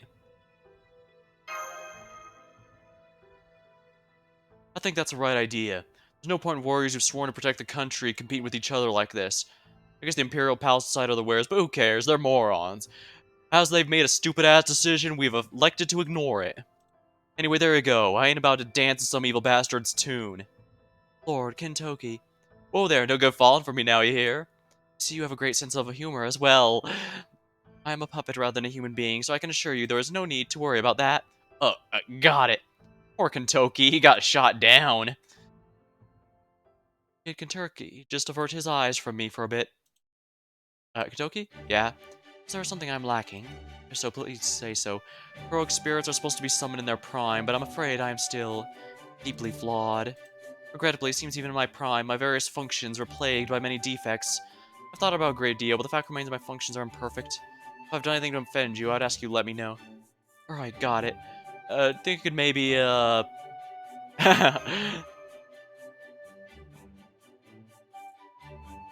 I think you're kind of in his personal space. I see. Don't get me wrong, I think it's great how your outfit's built for mobility, but you get too close, it's a little hard to, know where to look. Catch my drift. I see, is that how it is? That's how it is, yes. If you wouldn't mind giving me some space, I'd kinda appreciate it. Oh hey, you're done eating. Alright, now seems like a good time to tell you what I'm thinking. I think I'm gonna stop this Holy Grail War and whatever this Limbo bastard's up to. So I want you to think of me as one of your trusted companions like the rest of your team. Thanks, Kentucky. Right on. I too am glad to have you on our team. Right, alright. So next we gotta figure out how it is we're gonna do that, right? Well, I'm thinking the fastest way to do that is take down that Limbo scumbag since he's behind it all. You wouldn't happen to know where he is, do you? No, I'm afraid I do not. We do think he must be somewhere in Kinkyo, but even that's no more than a hunch. Hey, nothing wrong with hunches. In my experience, they're right more often than not. Besides, it's not like we don't have any clues at all to go on, right? What do you say about the Limbo's guy's other name was? Ashiadoman, though not the one originally living during this time. That's it. He's the Omeoji running it in Sami's absence. He's about higher up as come. Rumor has the minister is keener to listen to him than Lord Sami now. Donzo, I got a question for you. Yeah. Would you recognize this guy if you saw him? Yes, I would. Limbo and I have our own history of sorts. So I'm certain I could tell at a glance whether this Ashuri Diamond is the original one living from this time, or Limbo in disguise. Let's go find out which one he is. Hell yeah! Alright, next thought. We're smack in the middle of an Imperial Grail War, yeah? This crazy huge ritual requires every Omiuji in the Bureau working to pull it off. A lot of those folks gotta hunker down the safest part of the city. I'm thinking if Dolmen's gonna be anywhere, it's gotta be the Imperial Palace. Back when I was gathering information, I did look took a look at the Imperial Palace at the end of Suzaku Avenue. Even though it's being rebuilt after a fire burned parts of it down, it has a strong, temple-level bounded field, better than top-rated mage workshops. In fact, it could even be stronger than that. I am just not knowledgeable enough to see it. I guess sneaking in is out of the question, then. Yes, I believe so. The only way we're getting through there is the front door, and with a damn good reason. Huh? Morning, everyone. Oh, I see you've polished off your breakfasts. Would you care for another serving? It wouldn't take any time to prepare. Hell yeah, thanks, Lady Kawariko. I'm sorry, I'm not used to hearing men speak at such, volume. So you would like seconds, yes? And much so, from the sound of it. Very well, coming right up. The servants will be thrilled to know you enjoy their cooking so much. Oh yeah, seconds would be great, thanks. While we're at it, we got another favor to ask you, too. Yes, by all means, anything for our guests. Indeed, you're free to stay as long as you like. If you have any special requests, I'll gladly do what I can to grant them. I knew the daughter of Lord Fujiwara no Tamatoki would hear us out. You proper nobles know your manners. I hate to take advantage of the generous nature of yours, but this is for the greater good. We have a request to make of you, and it's going to be a big one. Keep it down, Kentoki. Oh, right, sorry. Lord Kentoki, what are you thinking, making Ikarako cover in fear not only once but twice? It's not like I was trying to scare her. Sorry about that. You see, the truth is... You wish to visit the Imperial Palace. See... Well, I'm sure you already know there's a War of Genji. I must remind you, the Imperial Palace is home to His Imperial Highness, the Emperor. Only the highest rank officials may enter, only for the purpose of discussing political decisions affect all of Japan. The only exceptions are those who serve the Empress personally, such as myself, and I am one of Lady Shushi's ladies-in-waiting. One cannot simply walk into there as they like. That would be as silly as walking into some fire Deathland. But of course you knew that when you made your request, didn't you? Please, I'm begging you here. Oh my, Toki, please stop that. There's no need for you to bury your face on the floor. I've never seen a warrior of Lord Kentoki's caliber lower himself like this. Please, man. Please, man, we need your help. I promise we won't make any trouble for you. I mean, not more than we're making now. As long as it doesn't get back to the main Genji house, you can even use my name if you want. I just want to talk to Ashuri Diamond in the palace. Please, Karako, help us out. Lord Kentoki. There may be a way. If I use your name when I ask Lord Michinaga, he may be willing to let you in. Still, I already owe him many favors. I'm a little reluctant to be deeper in his debt. I don't want to ask you to do anything you're not comfortable with. If you can't help us, that's okay. We'll lay low here until we come up with something else. Guess we'll be making trouble for you either way, but... Oh yes, that's true, isn't it? I understand very well now. At this point, owing him a few more favors won't change anything, so I'll figure something out. Okay, Hang on, I ain't hearing things right. She just said she'd figure something out, yeah? Why this sudden change of heart? I was a little uncertain of what to do since it's such a big request, but I'm not uncertain anymore, that is all. That's why I'm uncertain how actually helpful I'll be. I will do my best. Awesome, thanks, Karako. Thank you, Lady Karako. We are in your debt. Yeah, thanks, Karako. You are welcome. At any rate, I'll do everything in my power to get you inside the palace, but I'm still not certain Lord Michinaga will allow it. So if I'm unable to make that happen, I hope you will forgive me. Oh, I don't know. I think you got a pretty good shot. Not just any lady in waiting. After all, you're the Murasaki. I'm sure the minister remembers who you are. I mean, from what I've heard, everyone in the whole palace reads your stories. You must still be in the middle of writing the tale of Genji, then. Yes, that's right. Gasp realization. Don't tell me you've read it, haven't you? No, I'd love to hear what you think. I mean, I'd really like to know what you think, but if you say anything I'm not ready to hear, I don't know what I'll... Oh, never mind that. You need permission to enter the palace, correct? Leave it to me. I'll do the best I can to get you in. It seems the authors have various difficulties of their own. Huh, sure seems that way. The author and artist servants typically are some of the more, well, how we say, eccentric ones. But I suppose that's just a testament to their creative nature. In some ways, it's almost admirable. Man, I can't even imagine what it's like for him. Of course, this is the first time meeting a storytelling genius. Writing stories is basically like looking in on entire lives unfolding completely in different places and describing them in one word at a time, yeah?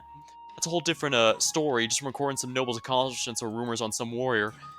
And it whole like keeping a diary either. I think it was Kyoku said some writers there's a pick and choose whatever they want from real events, journals, dreams, so on. Then they weave all those elements together to a single story. So start with just words, and when you're done, you got a vision of a whole other world different from the one we live in. Man. I bet both reading and writing things like that's gotta be a ton of fun.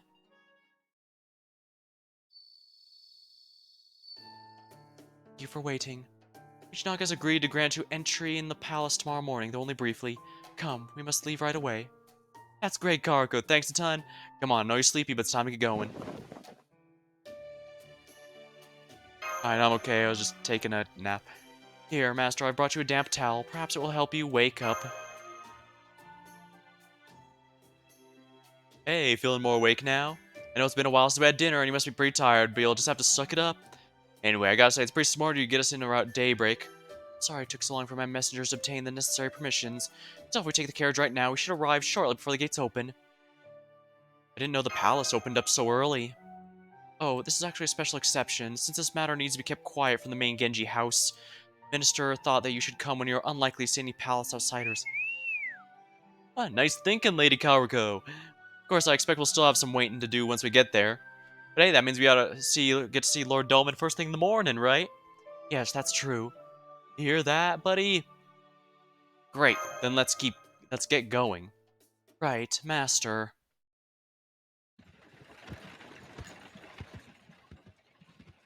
Never thought we'd get to ride an actual carriage. This is truly something, isn't it? Yes, very much so. Typically, carriages are only for nobility. Normally, it'd be unthinkable for a shinobi such as myself to set foot in one. Ah, this is so exciting. I cannot believe I get to ride in a carriage not once, but twice. Ah. Is something wrong? No, it's just... Master, I'm detecting various magical energy signals outside the carriage. There are monsters afoot. Don't worry, Sammy's spell should keep them away from us. We'll just have to go around, that's all. Too much trouble. Come on, boss. I'll be seeing Ashigara Sumo. Seeing a little Ashigara Sumo will wake you right up. Our cooking and servants can back enjoy the show too. Not true. We don't have any time to waste. If we can defeat them faster than dodging them, let's go. Right. Hostilities confirmed. Moving to eradicate now, Master.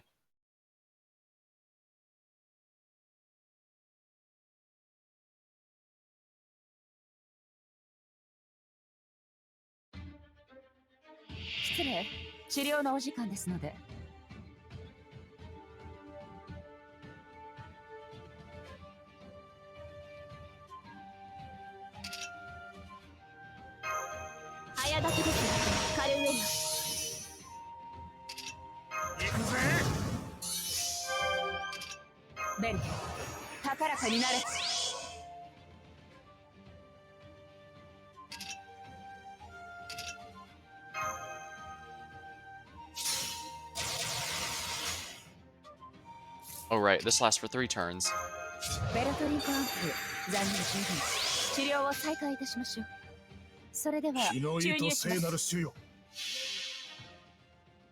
Now she might clear this on her own.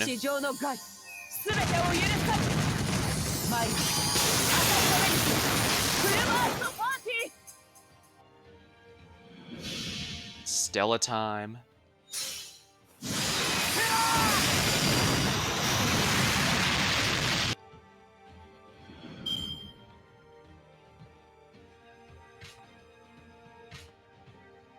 Okay, I'm glad I did it the way I did it then.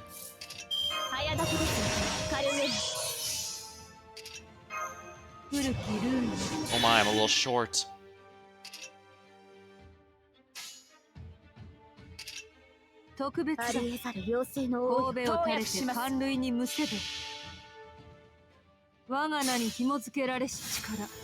Alright, we'll use the support NPs here to get everyone buffed up and protected, and then we'll proceed to have Santa Nightingale here finish him off. 違法の国時の終わり慣れた剣は彼の手に明言なる勝利を刻めラウンド・オブ・アーマロン聖潔に Alright,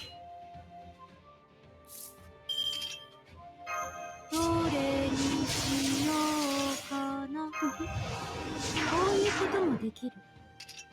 Why not? 運命をかけた戦いであるが。注入します。 Here we are. This should finish him off post haste. 毒あるものを拭い去り、害あるものを打ち砕く。 I do like Santa Nightingale.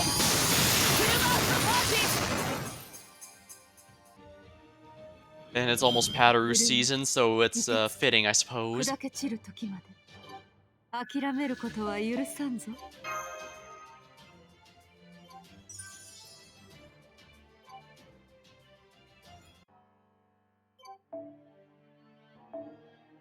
Oh, this time it's Lancers. In that case, let's use Lakshmi Bai this time.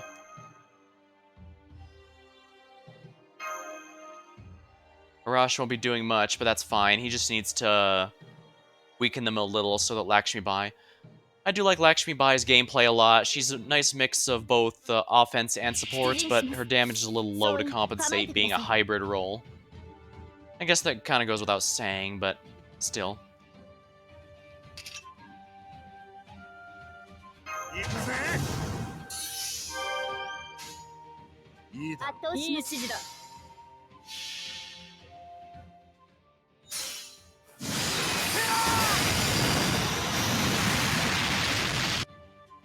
撃て。丸にアドバンテ一斉射撃。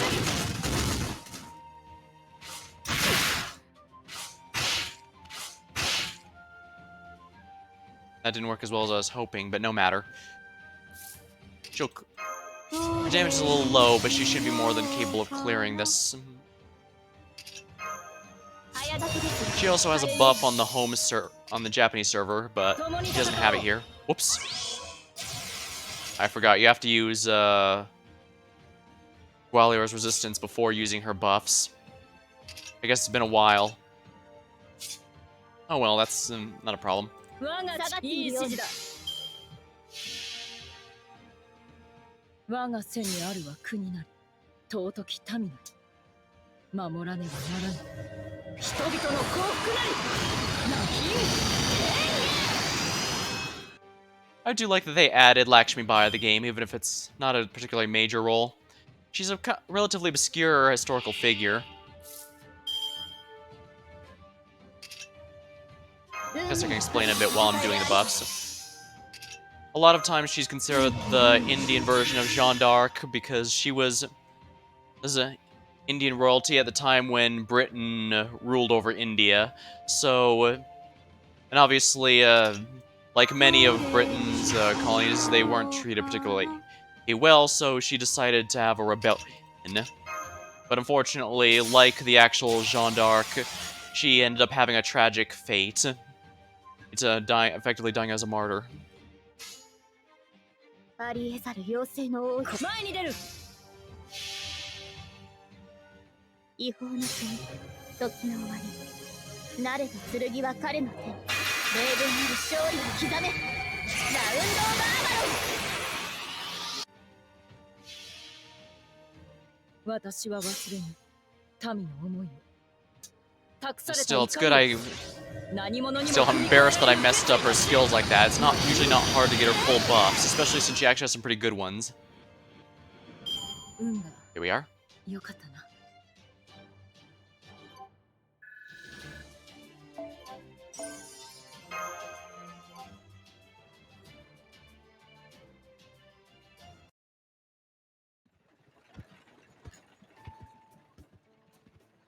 I'm amazed we made it to the palace without having to take a single detour. That's truly an impressive performance. I still can't believe you defeated all those monsters so easily. Hey, it's daylight now. That's a weight off our shoulders. Oh, man, I'm feeling sleepy. No, still, weren't you the one saying fighting would wake us all up? Random monsters last night with Kyoko's carriage too. Is that sort of thing common around here? Yes, we do see a lot of monsters in the middle of the night or right before dawn. Yeah, these things really prefer darkness. They almost never show their faces when the sun's out. Only thing gotta worry about during the daytime's Oni. That truly does sound nightmarish. I had no idea Kyoto was such a dangerous place. Be that as it may, Kyoto is still the most prosperous city in all of Japan. Indeed, I dare say it would be impossible for any other town to surpass its scale. Even which serves as Japan's key port of trade with China, is still far cry from Kyo's size. And yet, despite that, you still gotta deal with monsters. But hey, what are you gonna do? Kyo wouldn't be what it was today if it wasn't for the great Sei Taoshoguns, Sakano no Taramaru, and all the other wars that fought and died to claim victory here. And of course, when you got winners, you got losers. That's what happens to losers. Maybe they all die off, or maybe they all head to the fields and mountains, spend the rest of their days nursing a real bad grudge. Kind of the last generations. When they die like that, they'll probably come back to haunt people they see as responsible for their fate. And it won't be any surprise if their grudge turn them into Shigumo or whatever while they're still alive. That does sound like a very bad grudge, yes. Toki. Just kidding. If everyone lost a war really did turn to monsters, society as we know it would have been wiped out a long time ago. Still, I don't think that's where all the Oni and Toshigumo come from. Just some of them. Wonder which Saito Takamaru who came down on him, whether he changed his mind after Tamarara beat him. Then there's his wife, Lady Suzuka Gozen. Some people say she was an Oni herself, or maybe the daughter of a demon king, but who knows? Maybe she's just a really tough warrior from a powerful family, one without horns or flame breath or anything. Not that we'll never know, of course. Maybe I should have used her instead. Oh well. Sure have a lot of grailed sabers now that I think about it. Not sure why I seem to like a lot of the ones in that class, but, well, whatever. Anyways, some of the losers who nursed a hell of a grudge gave themselves to darkness. And even now, they threaten Kyo during the night. Yeah, you got it.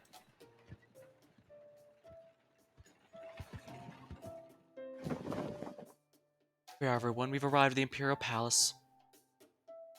Then, if you will excuse me... Lady Danzo's just here. I don't see her anywhere, though. She's still in the carriage? She's not. I'm thinking less said here, the better. Just sworn I saw her here. I haven't heard her voice. Oh, but for sure, I suppose it must have been my imagination. Perhaps because I didn't sleep last night. Well, that certainly won't do now. I need to be clear-headed on my best behavior. No, that not just me. That's for all of you, too. Remember, the palace does not tolerate any rudeness whatsoever. So please, take extra care with how much you speak and conduct yourselves. Is that clear? Understood. Got it. No, wait, I mean... Ahem.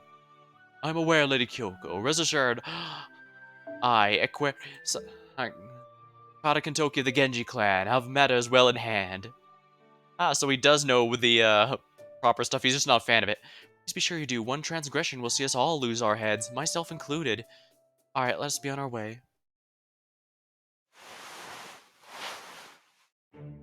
Lord Ashia Doman, head of the current Omyoji. I've indeed heard rumors that he's somewhere inside the Imperial Palace. He would not usually be here this early. Apparently, he's in the middle of performing a crucial ritual with the rest of the Onmyo Bureau. So he is at the palace day and night for the time being. I do not, however, know exactly where to find him within the palace. All I can do is show you around while no one else is around. Whatever you do, please make absolutely sure you do not go anywhere near the Emperor. Anywhere the Lady Emperor... Lady Shisho may be. Shoshi may be. Understood. Understood. Good, please continue this way. Although Shoshi's father, Lord Michinaga, has taken up residence in the palace, we should not have to worry about running to him at this time of day. So please don't worry about that. Got it. Whoa there, hold up. There's someone headed this way. Whoever it is, they have a real glamorous air. Could that be a lady in waiting, or... Palace Noble? Oh! Hello there, what a surprise. Hello there. What a surprise to see others up and about this hour. You're one of Lady Shoshi's ladies in waiting, are you? Murasaki, something. Good morning, Lady Takako. My name is Fujiwara no Karako. I'm also known as Murasaki Shikibu. Ah, that is it. I've been reading your stories for a long time now. Is that Tamamo? Yes. I'm sorry, who might you be? Alright, where are my manners? I'm Kata Kentoki of the Genji family. We've come to see Lord Daumon about a very important matter. See, how very polite of you. I suppose this must be your first time seeing me in this form. You don't remember? Come now, think back to when you first came from that mountain in Sagami. Oh, but then again, you were so young, maybe you couldn't tell your fox from Tanuki back then. I do beg your pardon. Not at all. I do appreciate everything you do for the city of Kyo, Lord Kata Kentoki, and for the young man with dark hair. I couldn't help but notice you seem rather transfixed with me. Have we met someone before? If we have, I'm afraid I cannot remember. I'm Takako, one of the Emperor's concubines. Pleasure to make your acquaintance. The pleasure's all mine. What is it? Cat got your tongue or something? Oh, I gotcha. It wasn't a cat. It was a pretty noble lady. Ha! Sorry about that, Lady Takako. I hope you can forgive my young friend here. See, that's quite alright. You certainly are a straightforward one, aren't you? You there, you can see, can't you? Strange, my illusions are perfect. No one but Lord Seimi should be able to see my tails or ears. No matter how gifted you may be, this should be impossible. And yet you saw through my illusion like it was nothing. Are you sure we haven't met somewhere before? If you and I already have a connection, that would be a different story. Technically, we've definitely never met before. Oh, I see. Then we do have a connection. Seems you aren't here for me, so you truly are here to see Lord Doman. It's quite alright, I'm happy to keep my nose out of your affairs, so I do hope you'll return the favor and keep my little secret. Rest assured, I see absolutely no reason to spill it, so should be safe. You have an understanding? Of course. Good, do take care, won't you? I'm told only vengeful spirits have taken prowling within the palace walls as of late. Oh, phew. I don't know what it is, there's something about her that made my blood run cold. Me, hey, Kaidamaru of Ashigaru. I guess this means she's more fierce than the giant bears? Man, that's stuff exactly why I don't understand women. But you're right, it seems like we're discussing something very private. I've never exchanged more than a few pleasantries with one another. Huh. Don't worry, I don't think there's anything to worry about for the moment. Yeah, I don't know what that's all about either, but... Excuse me, please. It's even sense his approach. How the hell did he get behind into the player without me noticing? Oh, I do beg your pardon. Could I have a moment of your time, young man? I can't help but notice many impurities circling about your head.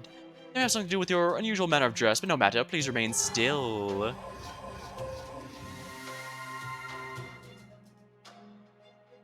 Exercise in evil spirits, huh? And did it so easily without even needing to light a sacred fire. Pretty clear why they say you're one of the best Omiyuji we've had in ages. Ah, there we go, that should do it. Have you run into any creatures of the night lately? Oh, that won't do at all. You nearly brought the impurities with you in the palace. That's alright. Now that I've exorcised them, we have nothing to worry about. Ashia Doman. Yes, that is me. My goodness, I'm so terribly sorry. I've been fortunate to study under Lord Seimi. I had no idea residual anger from the monstrosities that roam Kyo is so clinging to you. I do hope you can forgive me. Then, you mean, did you just help me? It's good to see you again, Lady Karuko. I mean, Murasaki Shikibu and you, Kentoki. And as for you, I don't believe I've had the pleasure. My name is Ashia Doman. I am but a humble Omiyuji. The great Lord Abe no Seimi. Here absent, I, along with many capable Omiyuji, have been attempting to fill his shoes. As my task is to protect the Imperial Palace, albeit in a manner wholly separate from the valiant warriors, I was duty-bound to do something about the impurities I saw clinging to you, however minor. I am the Master. Goodness me, it seems you're really not fond of me. Perhaps I shouldn't have been so hasty in stepping in. I don't understand why you're so wary of me. It's quite alright. I am but a humble Omiyuji after all. I'm aware that Abe no Seimi has the love of the people in a way I never will. Indeed, the public seems to view me as something as a villain, so do not worry, I'm accustomed to such dislike. Don't worry, I can assure you this is not about public opinion. Oh, then I may ask how you already know about me. Surely you can't have heard anything from the missing Lord Seimi. Danzo, I've been doing my best to let him blab without cutting him off, but I can't wait anymore. This is the bastard guys were telling me about. Is this our limbo guy right here? Master, forgive me for remaining hidden while I speak. This man here does look indeed like Limbo. However, I cannot sense any of his inexplicable malice. In fact, I sense nothing evil about him at all. It's almost as if the very magical energy he uses is completely different from Limbo. Oh, this guy must be different people. It's great, just knowing that's a big help. This must be the correct timeline version of Doman. And if that's the case, then yeah, Limbo must be hiding somewhere else, hoping we only run into him there. Lord Kentoki, do I perhaps have something on my face? Nah, you don't. We just want to see you check up on something we have. We're good now. My friend here can't seem to stop shuddering. Well, it's probably because he hasn't met non-Miyuji before. Can't blame him, really, since we're from pretty far away. Oh, I see. You mean like Sakami? You're some whereabouts? Yeah, something like that. There's all this commotion. Think you are Doman? Have you forgotten that where you stand in the Emperor's Palace? Lord Michinaga! Oh, Kyoko, it's you. And you're Admiral of the Genji clan. I don't recognize you. Who are you? Oh my.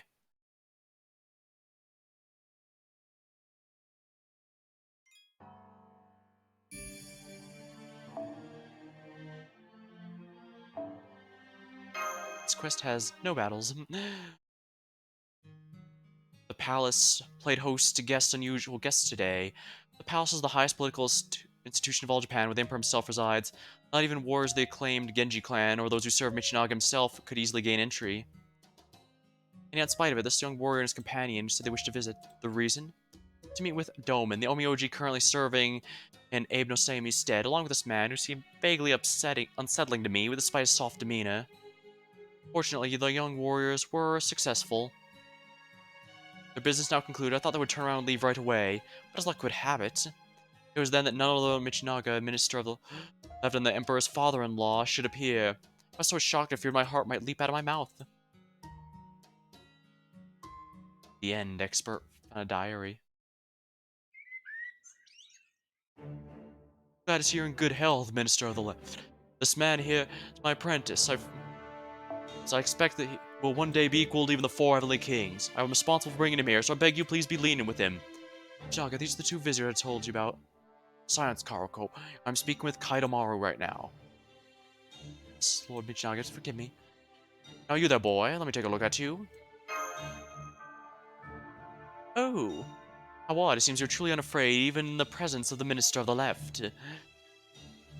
I see, so you're one of Genji's up-and-coming warriors. Kaidomaru never mentioned that. If you had shown the slightest sign of fear, I would have declared you an interloper and lopped your head off where you stand. It seems you're made of stern stuff indeed. Perhaps you've encountered a great malicious spirit before. If you have yet retained your sanity, that would mean you must be of a kind with Raiko and Kaidomaru there. Wouldn't you agree, Kaidomaru? I would. While such monstrous bloodlines have no place in nobility, they can be very useful as warriors, as Mitsunaka has demonstrated. You may raise your head, warrior of Ashigara. I will not reproach you for this transgression. Thank you. Now, why have you done it? You said you had a reason for this. Very well. Tell me what it is. Yes, sir. Oh boy, now what do I do? Start looking around the Minister of the Left like this.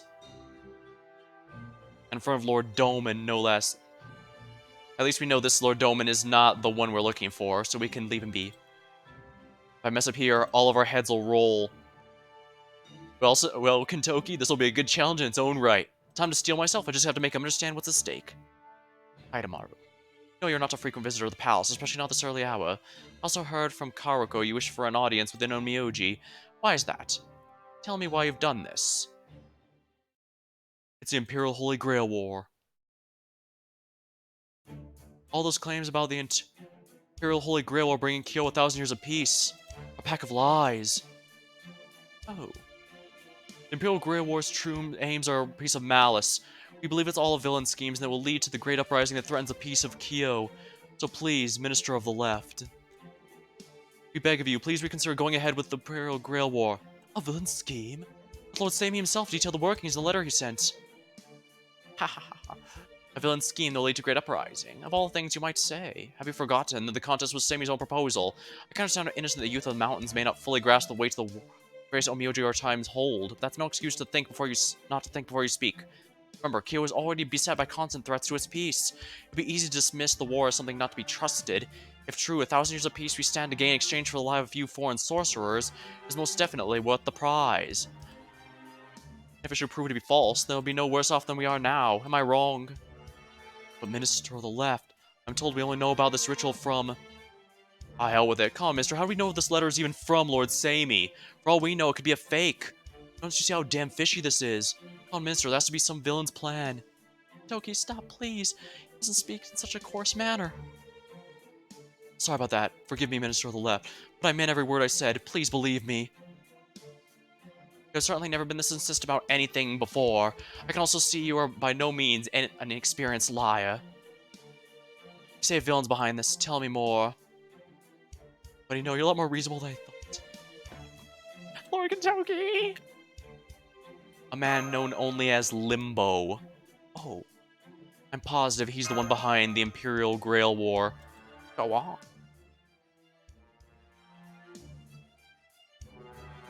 So you believe this to be the scheme of a villain from another world, do you? Fascinating. Indeed, we do know there are worlds beyond Japan and China, as evidenced by different casters from different lands we have already seen. And it does stand to reason not every person from these worlds would be kind and pure of heart, so I can see the logic behind your claims. Everything about the letter we see from the crest and the strokes matches Sammy's letters. Isn't that right, Doman? Yes, Lord Minister, I am certain of it.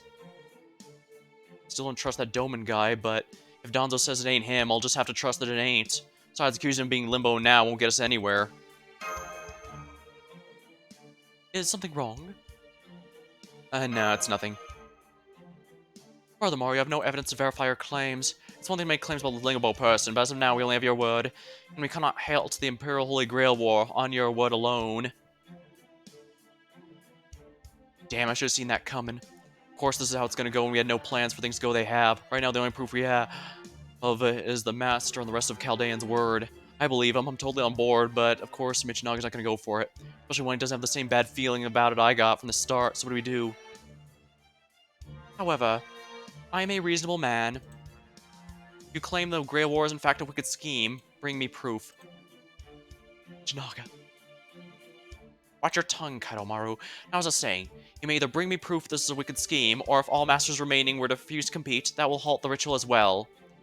Lord Michinaga, that would... Am I wrong? No, it would indeed be impossible to complete the ritual if the masters refused to participate. As I thought, those are not the only ways. If the Genji Clan protectors of our city were to determine the Holy Grail War is indeed evil, I would certainly be willing to believe them. There are a few tasks more important than protecting the city where our Emperor resides. So if the clan charged with the task were to abandon this ritual in favor of protecting the city, I would certainly have no grounds to object. How does that sound? Yeah, you're a very reasonable guy. This aura. It's Watanabe no Suna. Brother Suna? I overheard your discussion, my apologies. I never thought we'd both ask to enter the palace, Kentucky, let alone at the same time. Fortunately for him, your proposal will not be possible. I'm both a master in the Holy Grail War and also a member of the Genji clan, which means neither of your conditions can be met, for I'm devoted to seeing it through to completion. Mizuna, warrior of Genji entrusted with the prize Shikiri. Ha! Seems as though you have your work cut out for you, Kentucky. Suna. Toki. I told you I would have you show me your left hand next time we met. Did you now? We're not the Imperial Palace right now. I'd take a look right now and cut you where you stand. However, it seems terrain advantages lies with you now. So you've made me go back on my word, and it would seem at least here, you are the superior fighter. Well, thanks. That's awful nice of you.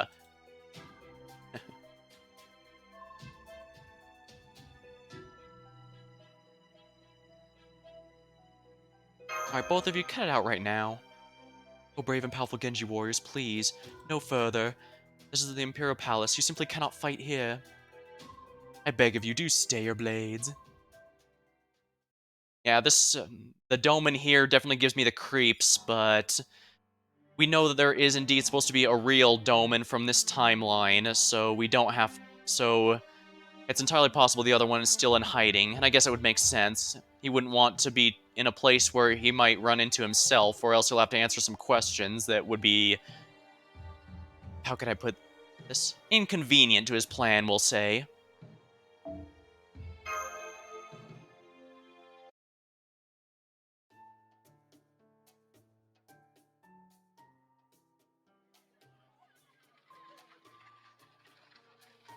Well, so there we have it. We might not be any closer to finding Limbo, but at least we know that he and Lord Doman are indeed different people. Minister of the Left even gave us a chance to stop the whole Imperial Grail War. I say we got luckier than we could have hoped for. All we gotta do is either get the Genji clan or the other masters to wash their hands of it. So what's our next move?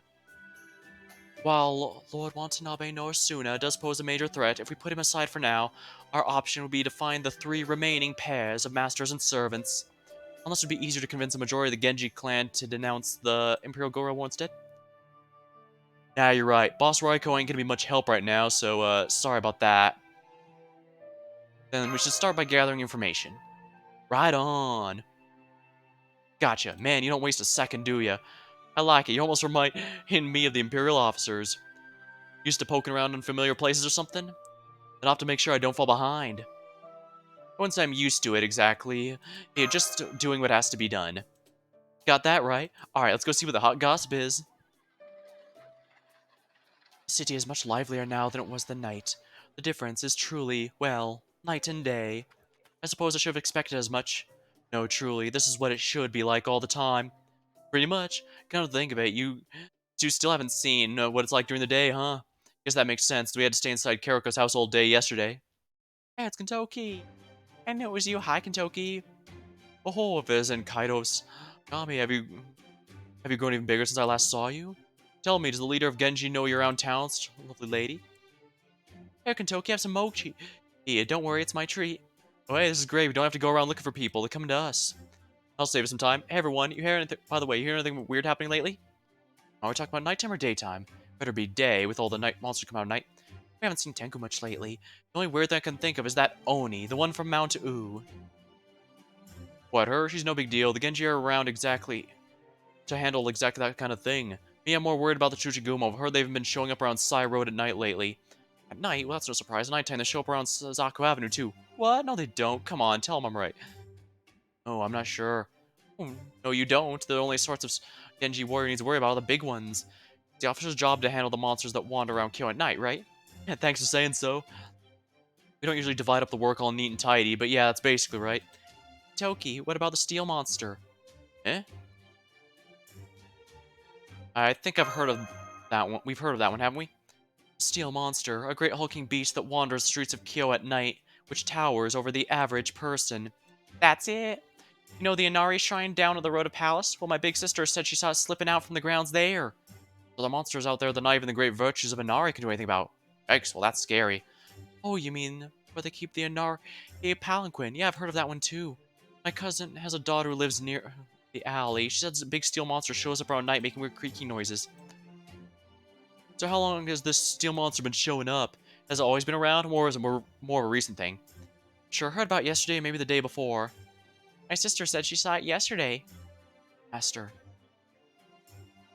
That'd put it right around when the Holy Grail War started. Indeed it would. Then let's go check it out. Donzo, let Karoko know we'll be come back late, will ya? Understood.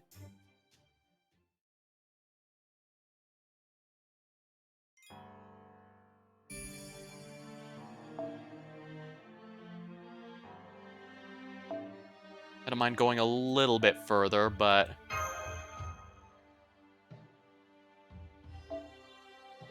Alright, now, Caster and Saber.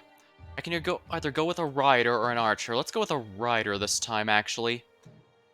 Let's go with a personal favorite. I sure have a lot of seasonal favorites now that I look at it, actually. Right, I...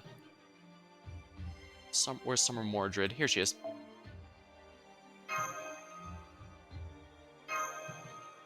We are. Alright, it's nighttime now. So far, there haven't been anything weird. Man, it's been forever since company has stakeout. Now I feel like a detective in a cop show. I guess you're used to this sort of thing, huh, Kentucky? Not as much as an actual officer. Catching thieves and looking for people is usually their thing. Our jobs deal with the Oni trying to take over Kyo and take out monsters like the Great Tuchigumo. We also exorcise ghosts that show up in temples or noble houses, take care of any stragglers who crop up in the rebellion in eastern Japan. Things like that, basically.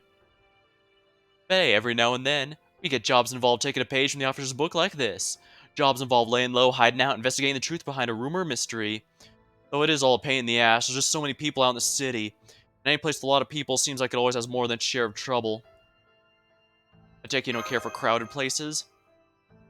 Can't say I do, no. Yeah, I know more than a few people who don't really like hanging out with the crowds a lot. It just, mentally drains them even if they're not actually interacting.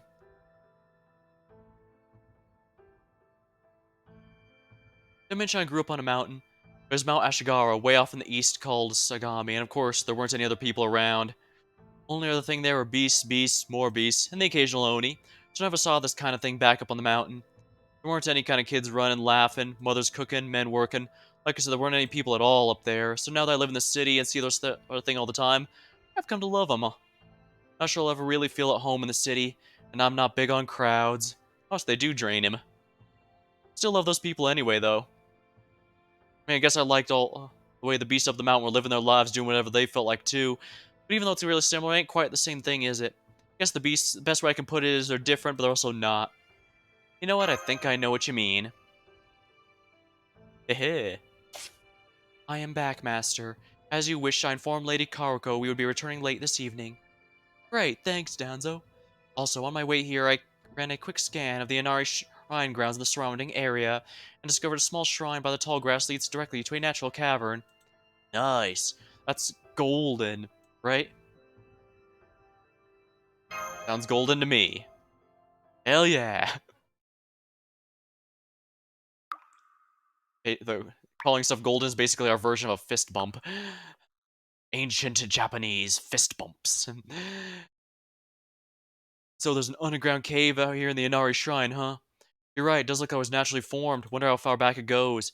Probably ain't that deep since I'm not feeling much in the way of wind, but... what do you know, I'm usually pretty dense when it comes to these sort of things, but even I can tell there's something unusual here. Indeed, my sensors are detecting the same thing. This cavern may not be very deep, but it is located right on top of a ley line, rich in magical energy. That means we can use way more magical energy than usual, right?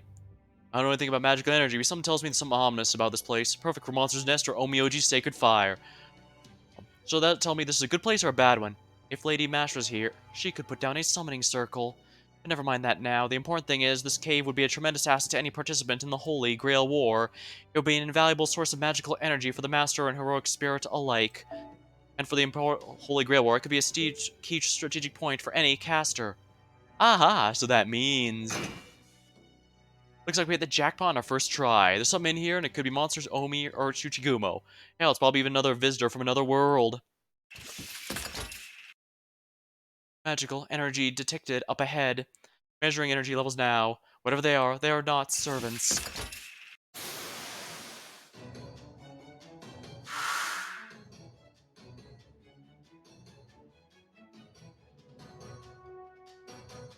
So these are the things of the steel monsters people are talking about.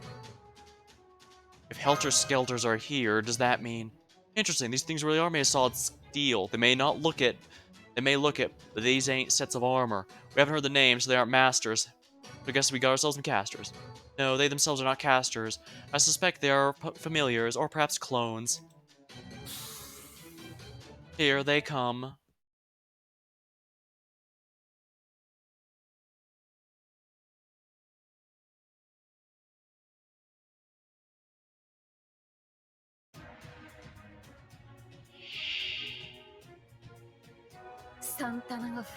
The Steel Enigma. 今日も特別な一日になりそうだぞマスターいいだろよっしゃ行くぞ Oh yeah, I got Mordred's a pen skill, so she starts with 100%. Not bad. But first, let's have Arash do this. Clear it out. そらやった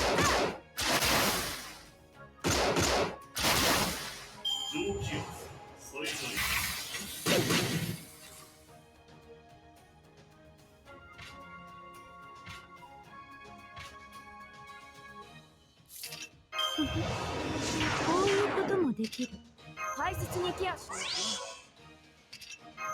と運命 Pile on the blue buffs. Arts damage up. よ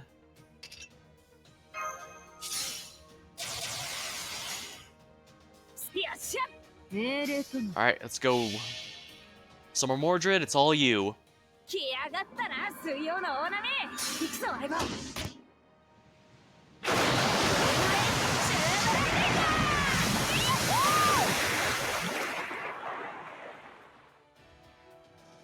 吹き止め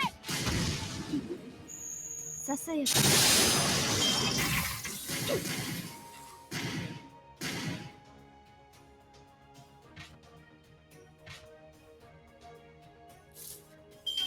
早立てです軽いよ古きルール Alright, time to buff up and let's go. 行くぞ再発 Alright, にします Round of Avalon to give a buff to the party, and that should make the next Mordred and he even 選択の stronger. 守護者たちラウンドオーバーだろ来やがったな水曜の大波行くぞ相棒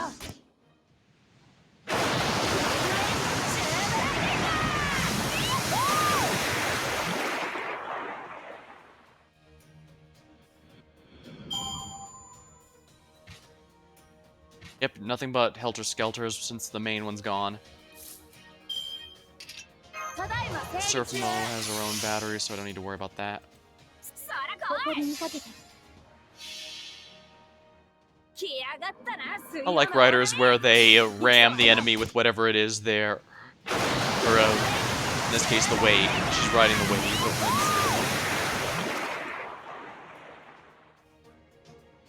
Definitely. 震え凍てつき砕け散る時まで諦めることは許さんぞ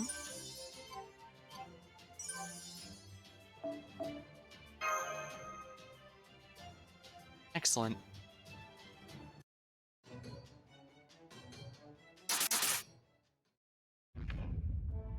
They stopped. That was weirdly easy. Were they illusions or something? No, I believe they were either familiars or clones, as I originally suspected. Still like Shikigami, huh? Something like that, yes. This cavern might not lie right on the intersection of between all the city's ley lines, but is still abundant in dense magical energy. It would be a tremendous asset for a caster. It'd also be the perfect nest for certain types of monsters. I expect the caster who discovered this cave placed those things here to ward off unwelcome creatures. Gotcha. Those things weren't nearly enough to take down a master, so it makes a lot of sense that they're being used for pest control instead. They're called helter-skelters. Yes, I believe it is reference to a song by the band known as the Beatles. Oh yeah, I said that before too. What are those? I'm guessing they're familiars of Charles Babbage. Babbage? No, there's a foreign name if I've ever heard one. What's he like? Where's he from? Is he one of our allies? Or is he a caster from a foreign land like I'm guessing? I'm not entirely sure how to describe him, but you may think of him as a caster, yes. However, even if he's the same heroic spirit we know, he will be a completely different person since he has been summoned to this time and place. Huh? My apologies. Charles Babbage is indeed a caster. He is a heroic spirit who made a mark on humanity in the distant well, concerning our distant timeline, it might be more accurate to call the future. And we do indeed know his name and what he looks like in Kaldea. Okay. He's a mathematician who invented an engine. Difference engine? What's that? Basically, he dreamed of a different world. Different world, huh? The difference engine would later be developed further. I'm told it was a landmark invention into the analytical engine. I'm told it was an invention that enabled people to perform calculations well beyond human ability, which in turn led to great cultural developments. Lord Babbage hoped to use it to bring a new chapter in human history. That dream never came to pass. Hey. A cruel twist of fate prevented Lord Babbage from completing the engine in his lifetime, but inspired by his ideas, humanity would go on to create devices of equal capability, which they in turn used to create other incredible things. Now that Lord Babbage has materialized as a heroic spirit who dreams of another historical timeline.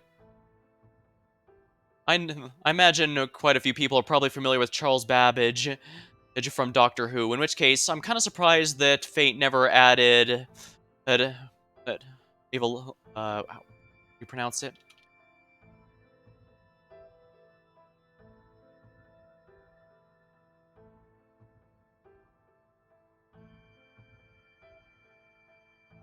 Let me just look it up real quick, just to make sure.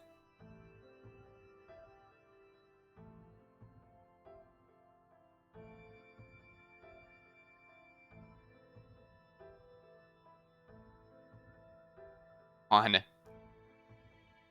It's Ada Lovelace, isn't it? Yeah. Charles Babbage is just basically the father of computers, and Ada Lovelace is basically the first computer programmer. So they're together a lot, and that's why I mentioned that they both appeared in Doctor Who, which of course I imagine is where a lot of people are familiar with them from. I just want to make sure I was pronouncing that correctly because, well, as shown by my pronunciation of the Japanese names in this chapter, I cannot be trusted to pronounce anything correctly. Pathetical world where he succeeded. Alternatively, maybe Babbage is able to see the pruning. The pruning? Oh, right. I remember now. I think you mentioned when you guys were telling me your story. Let's see. Pruning theoretical phenomena is the futures that could have happened if circumstances were different. That is essentially correct, yes. I knew it. As long as human history remains human history, there will also always be tomorrows that can never become today. Thus, it's the fate of humanity that all tomorrows which never be part of the chronicle be pruned away. Gotcha. Well, not really. Basically, they're saying this guy was inscribed in history for doing something he never actually managed to do, and now he gets summoned to time periods different where he still dreams the old dream, right? It's one of the saddest things I've heard in a long time. Actually, I think he's right now that I think about it. Dang. That's pretty depressing. So I guess the same could be said about others.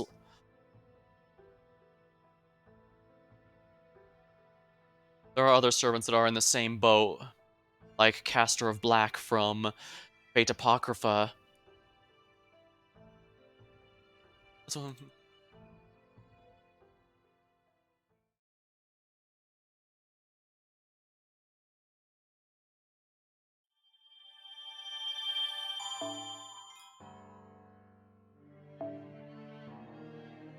Steel Diaries.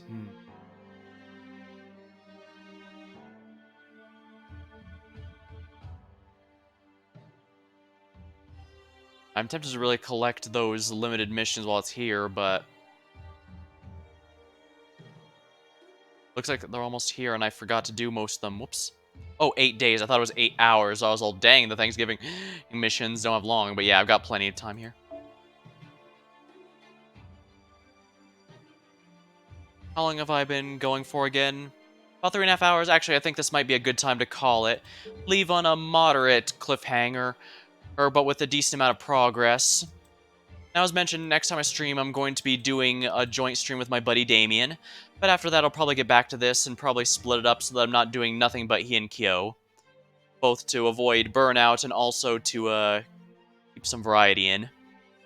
Alright, well, until next time, thank you for watching, hope you had a good time, and I'll see you later.